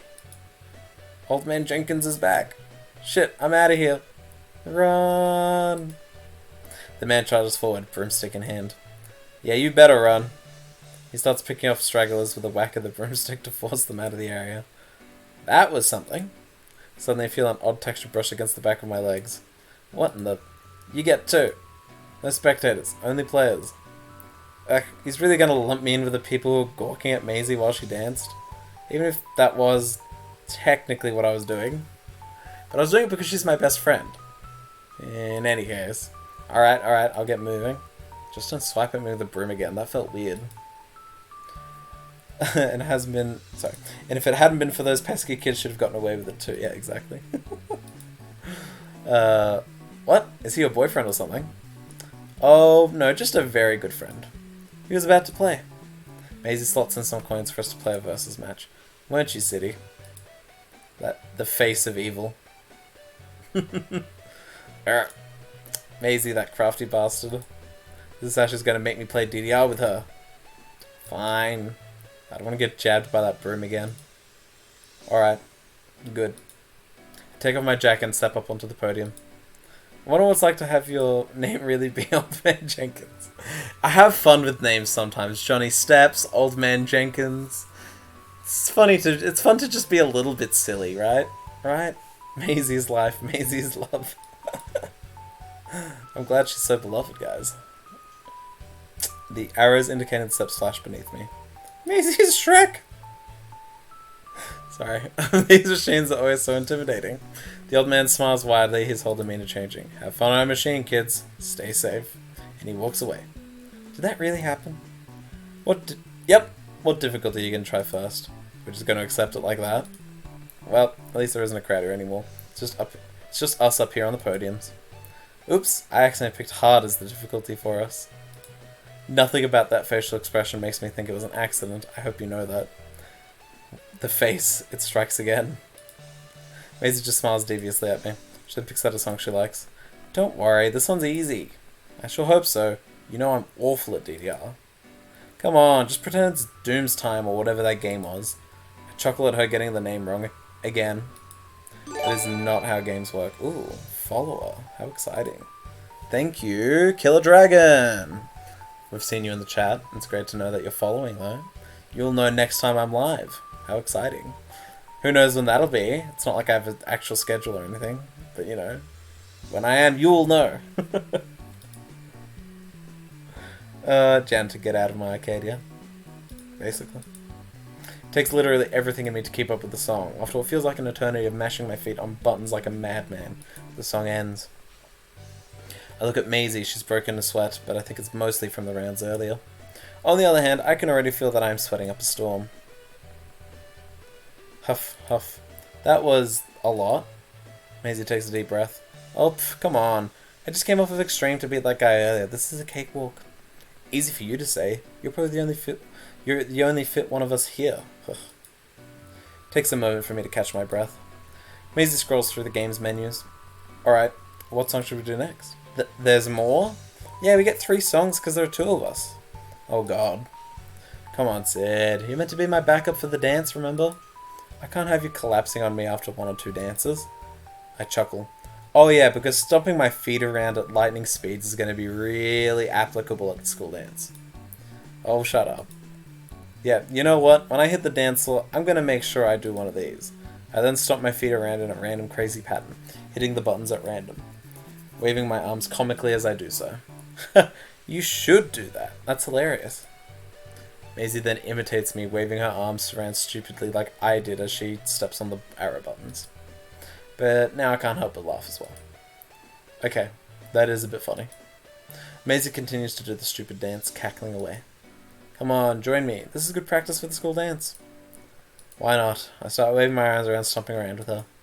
At this point, we're both laughing uncontrollably at each other. This goes on even until the next song starts counting down from the beginning. Wait, the next song is coming on. Come on. Stop that, I can't concentrate. Maisie keeps laughing as I keep exaggerating my actions more and more. So stop being... You look so stupid. Why'd you... Maisie's cackling uncontrollably. I've never seen her laugh this much. Hearing her laugh, I find it hard to stop, even when the song starts actually playing from the DDR machine. I somehow finished the song. Ooh, spelling error. Ooh. Despite all that silliness. Which is a lot for me in this exhausted state. Frankly, it's a bit of a miracle. I love that response. Huff, puff. I turn to Maisie. She's actually working up a sweat. Quite a sweat, actually. That partial shit off of us is not doing her any favours with added moisture. Well, I see you're getting pretty tired. You can always quit now. I know you did a full round before me. So I understand if you can't keep going. You're working up quite a sweat after all. Speak for yourself, sweaty armpit boy. I freeze. I check myself. I'm drenched under my arms. There's even a big visible wet spot around my armpits now. Oh my gosh, you actually checked. You're so cute. Shut up! I need to fire back, but how? I haven't got much, but it's hard to concentrate on the game when I can see your bra the whole time.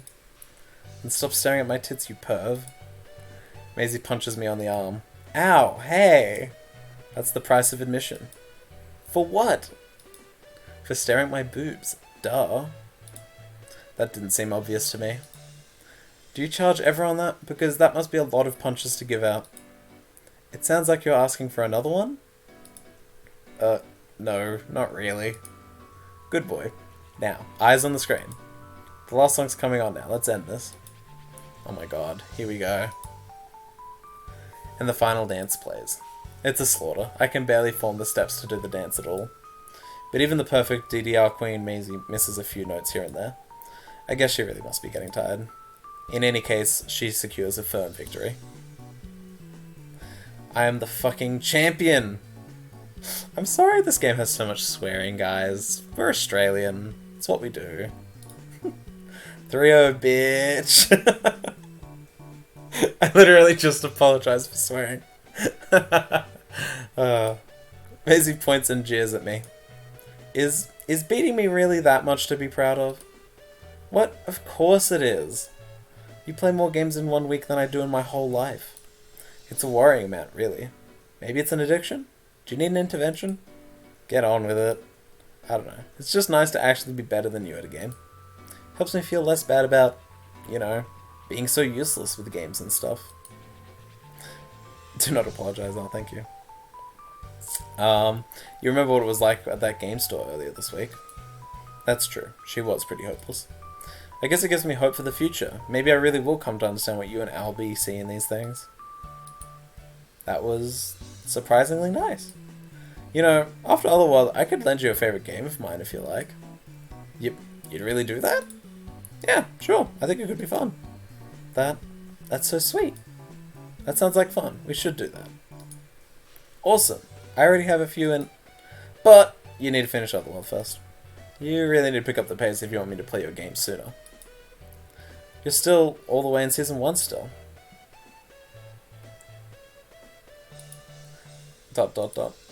Why am I surprised? This is Maisie after all. Swearing is essential. Yeah, it is. Dang, I'd love to go to an arcade like that one day and play DDR. There aren't any in Germany? Oh. I mean, I'm sure there are, but I guess going out to get one... Well, going out to one right now. Good luck, yeah. My husband only heard that I'm sorry the game is so much swearing, and he laughed so hard at how coy it sounded, and then the laughter followed at 3-0, bitch. Yeah. Yeah, that's a good moment to walk in. That says everything about LoveSick Darlings, right? This is amazing. I like that. We've got amazing, graceful. There are barely any here in Germany, unfortunately. They never really made their way as here, as far as I know. Oh, that's sad to hear. I just presumed every country had one. But, like, it's a cultural thing. They're not really common in Australia either. I mean, they're around, though. Even in my hometown, there were two. And in Melbourne, there's, like, a big one that I know of. There's probably smaller ones I don't know. But here in Melbourne, there's one big one. I just haven't gotten to really check it out because, you know, current world events.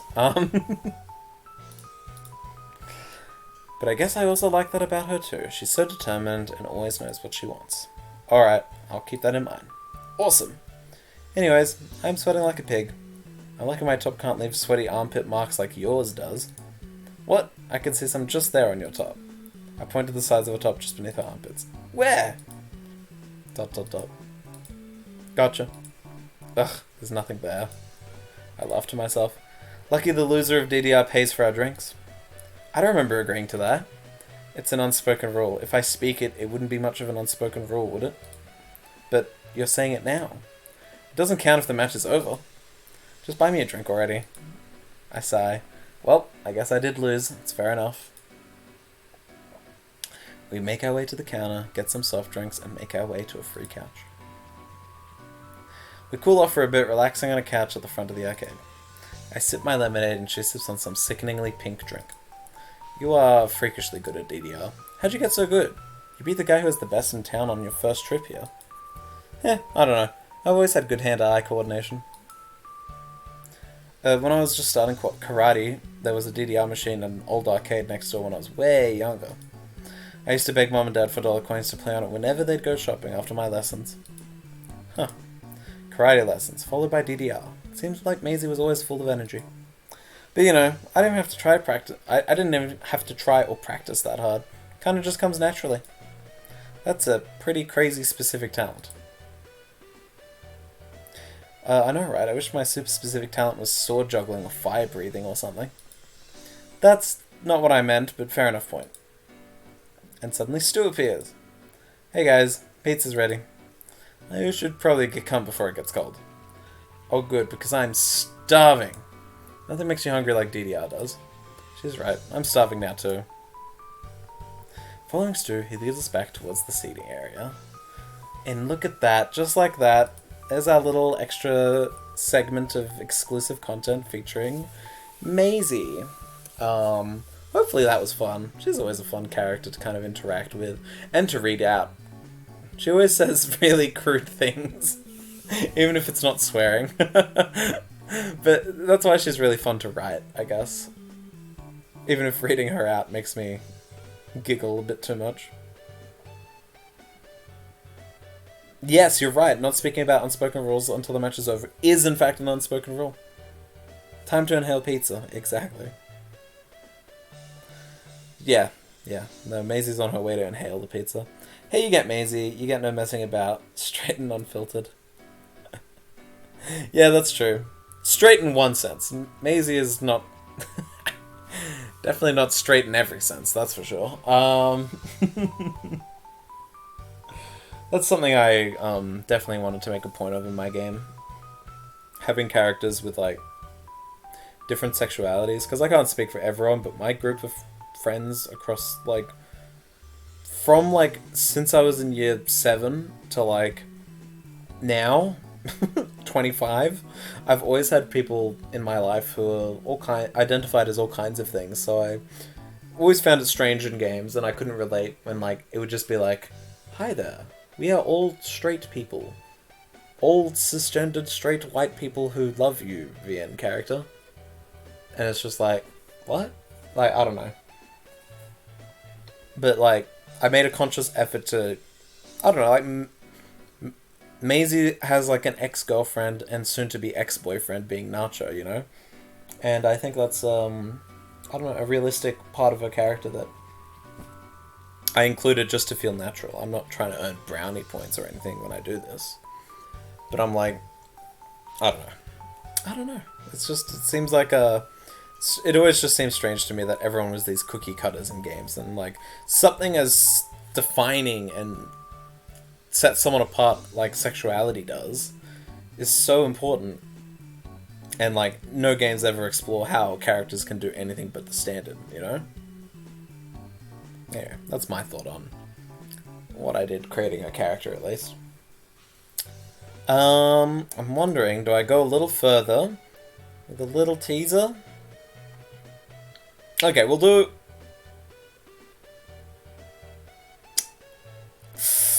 Yeah, let's go to the teaser. Let's go to the teaser. Because there's a little tiny extra moment after this scene. So let's do that, and then I'll quit for real. She leads us to a table where all the others are waiting. There are 4 huge pizzas to split between us. We all sit down together, ready to dig in. Mamma mia, now that is a mighty finer pizza. I guess it's not racist if the Italian girl says it. No one asked, Stu. Well, it's still arguably racist, but I won't get into that here. Only thing I'm getting into right now is pizza. What pizza should I get a slice from? Pizza time! Time to choose the flavor. I'll make the vote very quick this time. Me too, Maisie. Yeah.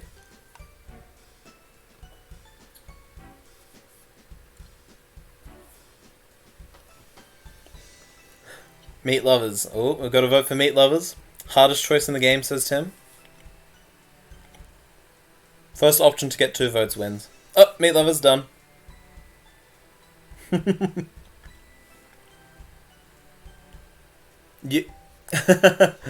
You've made the correct choice, it sounds like.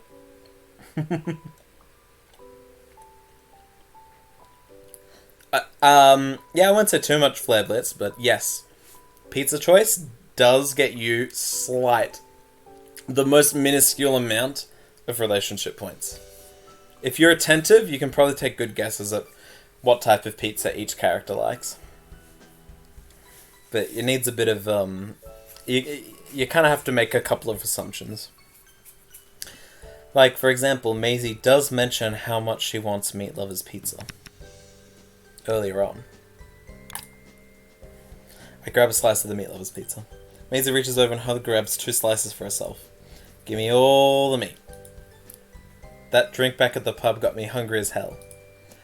Oh, Maisie. See, you get a little tidbit depending on your pizza choice, and a couple of points in your direction, basically. The question was whether you gain points for their preference or lose points for stealing pizza they wanted from them. Nah, they're all happy to share. They're all happy to share. I mean, you know, it just means, you know, on a date you'd order 2 Meat Lovers pizzas, and that's kind of a bonding activity then. We all munch on some pizza together. We're finally all together, drama from the bar and March all behind us. Just having fun. All 6 of us in this arcade that had the genius of idea to have pizza for patrons. It's like they made it just for kids like us. Pizza and games are just as good as the last time I was here. Ooh, follower, little ding. Oh, Amy, thanks for the follow. You'll know when we're live. How exciting. Thank you. Okay, I didn't come here often, but when I'm with these guys, no, my friends, I feel like I could spend eternity here. Sid? A voice rings through my ears, a voice I hadn't heard in a long time. I start to turn my head, but I know who I'll say. And I doubt she would come here to the arcade alone. No way! Time freezes for a moment. Why tonight? Things are going so well. And these 2 showed up? My vision goes fuzzy. I can feel my stomach twisting and turning inside. Huh? Do you know Sid? Maisie, please don't talk to them. Wow, Sid has friends who want you guys? All of you. Stop. The girl replies. Yeah, we went to school together. Please. My breath gets shorter and shorter. Are you Sid's old friends? My hands are visibly trembling. I can't maintain eye contact with anyone or anything. Why are they talking? Get out of my life. I cut you all out of it last year. The boy interjects. Sid, dude, where have you been? After everything that happened, how can you just waltz in and start acting friendly to my new friends? Sid, are you okay? I can't even form words. I feel like it's taking everything to not throw up. My stomach is tied into little knots and my head is pounding. My stupid body can't stop shaking, damn it. I clench my fists. The boy continues. We were worried sick about. I stand up. Everyone stops and looks at me. I can't take this. I open my mouth to try and say something, but nothing comes out. My whole body feels hot and weak and stiff all at the same time. I can't even see straight. So I just run. I don't know where to, and I don't care either. I run as hard and as fast as I can. Sid? A couple of voices call out to me, but I can't stop. Sid, please wait. We haven't seen you in ages. I have so much to... I start losing track of the voices as I zigzag through the arcade machines to make my way out of SQC. Down the escalators, through the closed down shops, with no destination in particular. Tears streaming down my face. Wow! Isn't that a little twist? What happened? What happened to you, Sid? Use your words. Yeah, they are about far themed. Yep. And that is where I'm gonna leave that for now. Bye-bye. Yeah! Isn't that a little cliffhanger? Beta and alpha players know the full context of that scene. It's pretty big, it's pretty important. Stuff happens. Sid has a bit of a moment. No, you can't stop there. Question mark. You guys will find out in the full game. You'll find out. It's good. I think it's good. I hope it's good. I've only heard positive feedback about that whole scene and like... I don't know. Sid's past is something that's teased somewhat in the demo, a little more later on, and kind of comes to a head there. I don't know if I communicated it exactly well, but basically I'm trying to do that. I don't know if everyone's had this moment of just having someone or people who you were once connected to in some way but left on bad terms kind of reappear in your life, basically. And like the panic that comes from that is basically what I'm trying to capture in that scene and in that moment and in that situation. That awful feeling of like feeling your past come to catch you and ruin what you have now. You know? It's a unique kind of horrible pit in your stomach, you know? And that's what Sid goes through in that moment. His past bumps into him, literally. Can confirm that it's good, says Tim. Oh, that's good. Oh, can be better than just good. I have my guess, but I'm missing a ton of context. You can get a lot of information from that scene. Yeah, there's a lot to handle from that scene. I'll put on a pretty picture. Look, it's cute, Jayda. And good old Stu. And Steph and Sid. This is one of the first CGs I commissioned. I really like it. But that is where I'm going to leave it. Because I've already gone over now anyway. It's 2 hours and 40 minutes. I said 2 hours and here I am. I hope people have had a fun time. Hope that little teaser at the end was good. Emily coming in and voicing that scene. Oh, what a highlight. I was gonna save this video anyway, but I'm gonna like save it and then like isolate that and just post it because that was just awesome. A lot of fun. The kangaroo poo CG, yeah. It's not present there. It's behind Sid's head, so it's fine.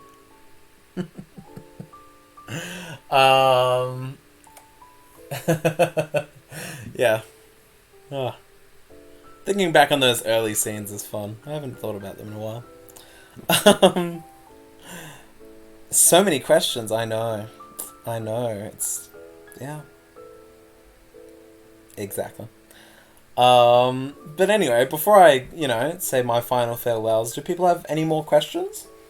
Anything else they'd like to say about the opening? Any other thoughts? Anything, seriously. Like, while I'm here. And while, you know, Tim and Zolf and Amy and whoever else is here, I don't know. Whatever you've got to say, let it all out. Is Sid short for Sydney? Yes. Yes. He shares a name with the iconic Australian city. Fun fact, I also chose it because it's gender neutral. And I wanted the open possibility of changing Sid's gender. And sex, I suppose. Gender or sex, really. But as Sid became more of a character, it kind of felt less believable to just change his sex and gender so willy-nilly. So it's not a thing I plan on doing anymore unless people really want it. And that'll be like... That'll just have to be a free update down the line. It's just not in my timeline to do that. Harbour Bridge! Imagine.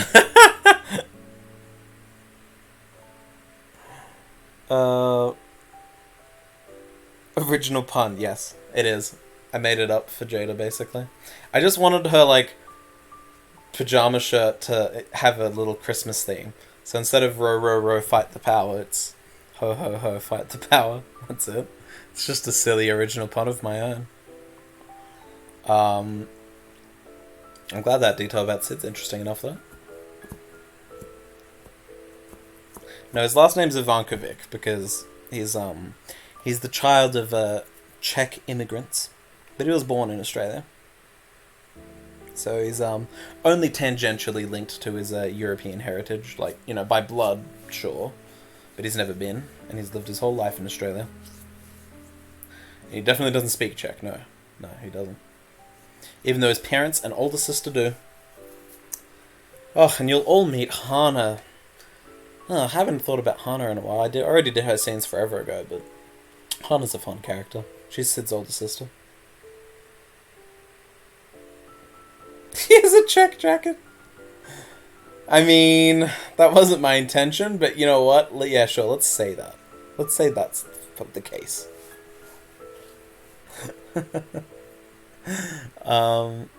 Is Jayda full Italian? No. She's half Italian. From her dad's side. But she takes much more after her dad. From southern Italy. Mr. Silvestri. Yep.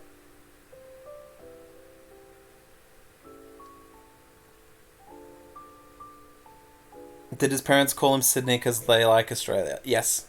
That is actually the canon reason. His father named him.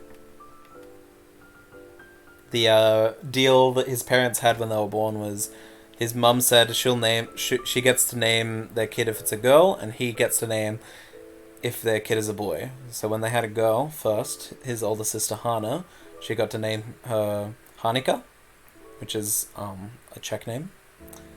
And Sid's dad, because there was a bit of a gap between both their births, but in Australia, he liked the name Sydney, so he named him Sydney.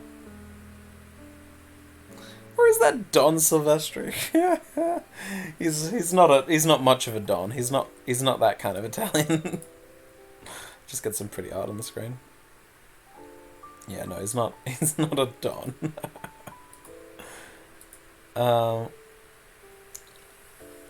Currently half Italian. Did I say currently? No, she is. Why did I say currently? No, she is. Her race isn't changing. She's half Italian. Sorry. Crystal clear. Not currently. She is. Is the other half a spoiler? Yeah, it's a little spoiler, I won't say. It's also European, though. It's European. But it's kind of... It's not so much a spoiler, but it's not important, if that makes sense.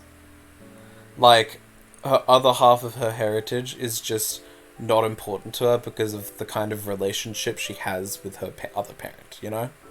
Like, that's why it's a spoiler. Like, that's why I won't get into it. And is Sid utterly mortified by that? Mortified by his name or Don Silvestri? Because he's definitely intimidated by Jayda's dad. Half dragon. Imagine. Jayda would love that. I'd love that for her.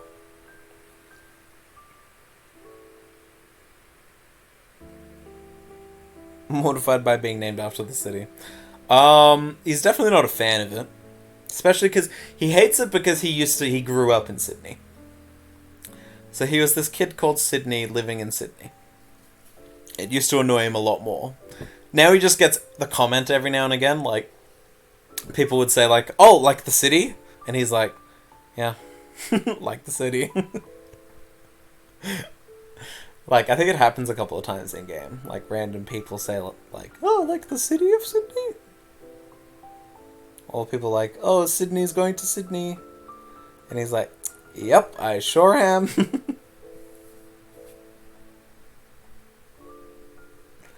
Yeah. It's fun. It's fun. I'm trying to think of other details. I kind of talked all about the opening. Any more comments or questions about the opening? That was the big exciting reveal to kick everything off, but I've had some fun doing other things, like, again, having Emily show up and doing that little preview at the end myself. That was a lot of fun. What's everyone's favourite part of the opening? How about that? If you had to choose a moment or bit or scene, or I don't know what else to call it, moment? Any other name similar to anything else can relate. Yeah, exactly. They can. What were people's favourite parts of the opening? Some of you may have only watched it once, so I don't blame you if you're like, oh, I'm not sure. Like, that's fine. You can be not sure. I'm just curious. I have my own favourite parts. I think my favourite parts... My favourite part is like the little crescendo kind of... No, it's not crescendo. What's it called? Like the moment where the music kind of like drops almost. And like we see that little CG preview with Maisie. And then it transitions to like the character slides. Oh, and the last shot. The last shot with the 3 silhouettes. Oh, I love that. That was a big request. I was like, it needs to end on those silhouettes. That's what I told Shiki. And I was like, damn. It's not some sort of name that people misspell all the time. Actually, it is, isn't it? People do misspell it all the time. They use eyes. That's the big one. And my name gets misspelled all the time. My name has 10 different spellings, so it's a random pick. I like the part where all the character sprites are shown together and transforms into a picture towards the end. That is a really nice part, isn't it? That's a good favorite bit. I think that's fair. The picture is very sweet. It is. That was another motif that Shiki totally came up with on her own. Like when I gave things like nostalgia and memories, she's like, okay, like photos, and I was like, photos. That rules. Hell yeah, yes. Let's do photos. Like photographs. Yeah, people throw in Y's and E's. Yep. Some people skip vowels altogether and just go DM tree. Like DMI tree. There's a lot of different ways. Anyway, I do hope people like the opening overall. I was a huge fan. I don't think Shiki got to join us in the chat tonight. She said she wasn't sure she was going to make it, so that's okay. I was still lovely to see all the people, both contributors and followers alike. Really great to chat with you all. The 3 sprites at the end is my favourite part. Yeah, that's a good favourite part. I hope everyone has lots of favourite parts. But choosing one, it's good. It's good. It's good. Yeah, it's that and the drop with the CG in the middle. Those are my 2 favourites. For sure. Anyways. This has been an absolutely fun time, and thank you. Yeah, thank you. Most excellent to hear you talk about the game again. Oh, thank you. Thank you. It has been a little while since the last stream. I think the last one was like July or something. But that's about on schedule for me. Every 6 months or so, I usually jump on and have a ramble. So, you know, whatever. It's fun. Much less difficulties this time. I remember last time we had so many technical difficulties. The microphone didn't work today, so I'm using a stupid headset microphone now, but whatever. I hope you have fun making this game. Have a good 2021. Oh, thank you. That's very kind. My first time on the streams. It was very enjoyable. You're all so kind. Too kind. Very, very good. Thank you. Thanks so much. Hope you've had a wonderful first few days of 2021. I have. So far, they've been great. It's a perfectly functional mic. It's not that stupid. No, thank you. So, yeah, I hope... I'd love to check out what the year 202 was like. Yeah. No, all good, Amy. Thank you so much for coming. Thank you all for coming. It's going well so far. My fingers continue to be crossed. So yeah, I'm gonna wrap it up. Because this is what I do. I always get rambly. It's your birthday today? Oh! There you go. Happy January 3rd birthday. If it is January 3rd for you. Yeah, it should be. If I got my time zones correctly. Yeah, happy birthday, Zolf. Have a great day when you wake up. I was about to say, like, rest of your day. Like, after you wake up, then you can have your great day. Have a great sleep, too. 3 cheers, all around, lots of love. Yeah, I don't have anything else to show. But, you know what? Let's end it the right way. Let's... end this the right way. Don't mind me, gonna fix something up in the background. Dum-de-dum-de-dum, dum-de-dum-de-dum.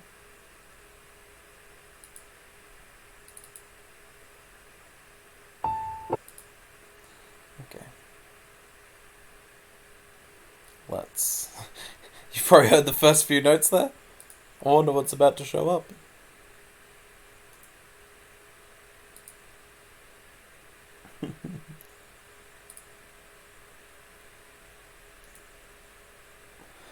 Come on.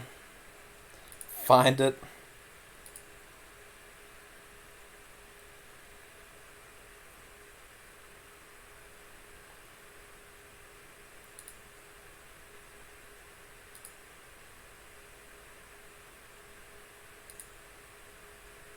Dum-de-dum-de-dum.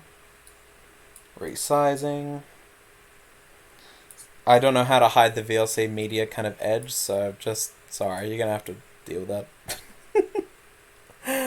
Let's watch the opening, and then I'll say my goodbyes. Let's all watch it together.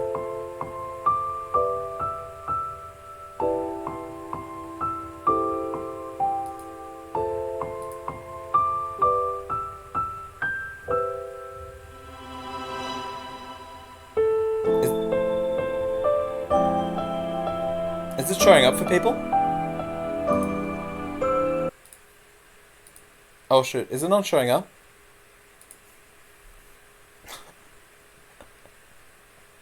No! VLC! Okay, well.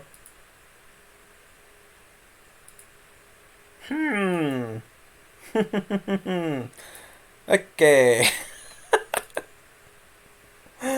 That sucks. We're just gonna... That's fine. I'll just cry then. I wanted to watch it with you guys, but it hates me, so it is what it is. Well, that's fine. We had to face a technical difficulty somewhere, right?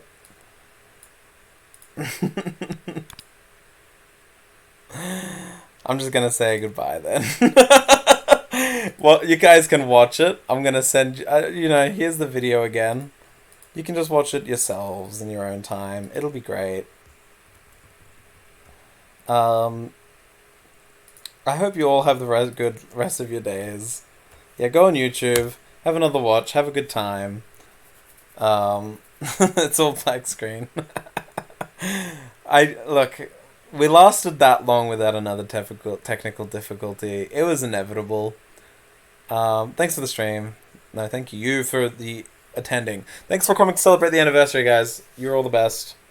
Thank you so much. Thanks for chatting with me. Honestly, seriously, like, no, it's an honor to have people come in and want to talk. Might be the answer. Yeah, that's right. I'll play with settings some other time. It was a great stream. Oh, thank you. I'm glad it was fun. I thought it was fun. I always love just chatting, and I would do these all the time if it wasn't so damn distracting. Like, I'm always like, no, I've got to work. I can't go do a stream. But, you know, we'll see. We'll see. We'll see. If there's another excuse to show off something again, maybe I'll do another stream, maybe not. Whatever. We'll work it out. It's all good. Okay. That'll do it, guys. Have a good rest of your days. Thank you again so much for coming to celebrate the anniversary of LoveSick Darlings funding. Game will be out when it's out. I've decided I'm not going to make promises anymore because I keep missing dates and deadlines. So the game is just happening. It'll happen when it's ready. And you guys will all enjoy it. I hope this is a nice little reminder, a little refresher to, like, in your subconscious to be like, oh yeah, LoveSick Darlings is a game. It isn't just this demo I tried in 2019. So yeah. Oh, happy anniversary. Thank you. Yes, I do remember what Douglas Adams says. It's slightly productive for getting too much. Yeah, exactly. Happy anniversary to everyone. Thank you for all the support. You are all the best. It's kind of crazy to think it was 1 year ago that that campaign ended and was like overfunded, and it was like I could get voice acting and all this extra stuff, and then we've had the craziest year, but somehow I saved money so I could buy the opening that the next goal was on the Kickstarter. Just so many things worked out really well in 2020, despite the awfulness. Like, really, I know 2020 was rough for so many people. But the fact that the game, apart from missing deadlines, actually has only gotten better and better, and things have gone really well. It just isn't out when I thought it would be. But apart from that, it's been excellent. And I'm really grateful to have you all support me. And, like, join me for streams like these and just playing the game and always saying very nice things. Giving me that little tiny extra ego boost that all us writers secretly crave. So yeah, thanks so much, guys. You're all the best. I'm going to end the stream now for realsies. Goodbye, good night, good morning, good evening, good whatever it is wherever you are. Bye!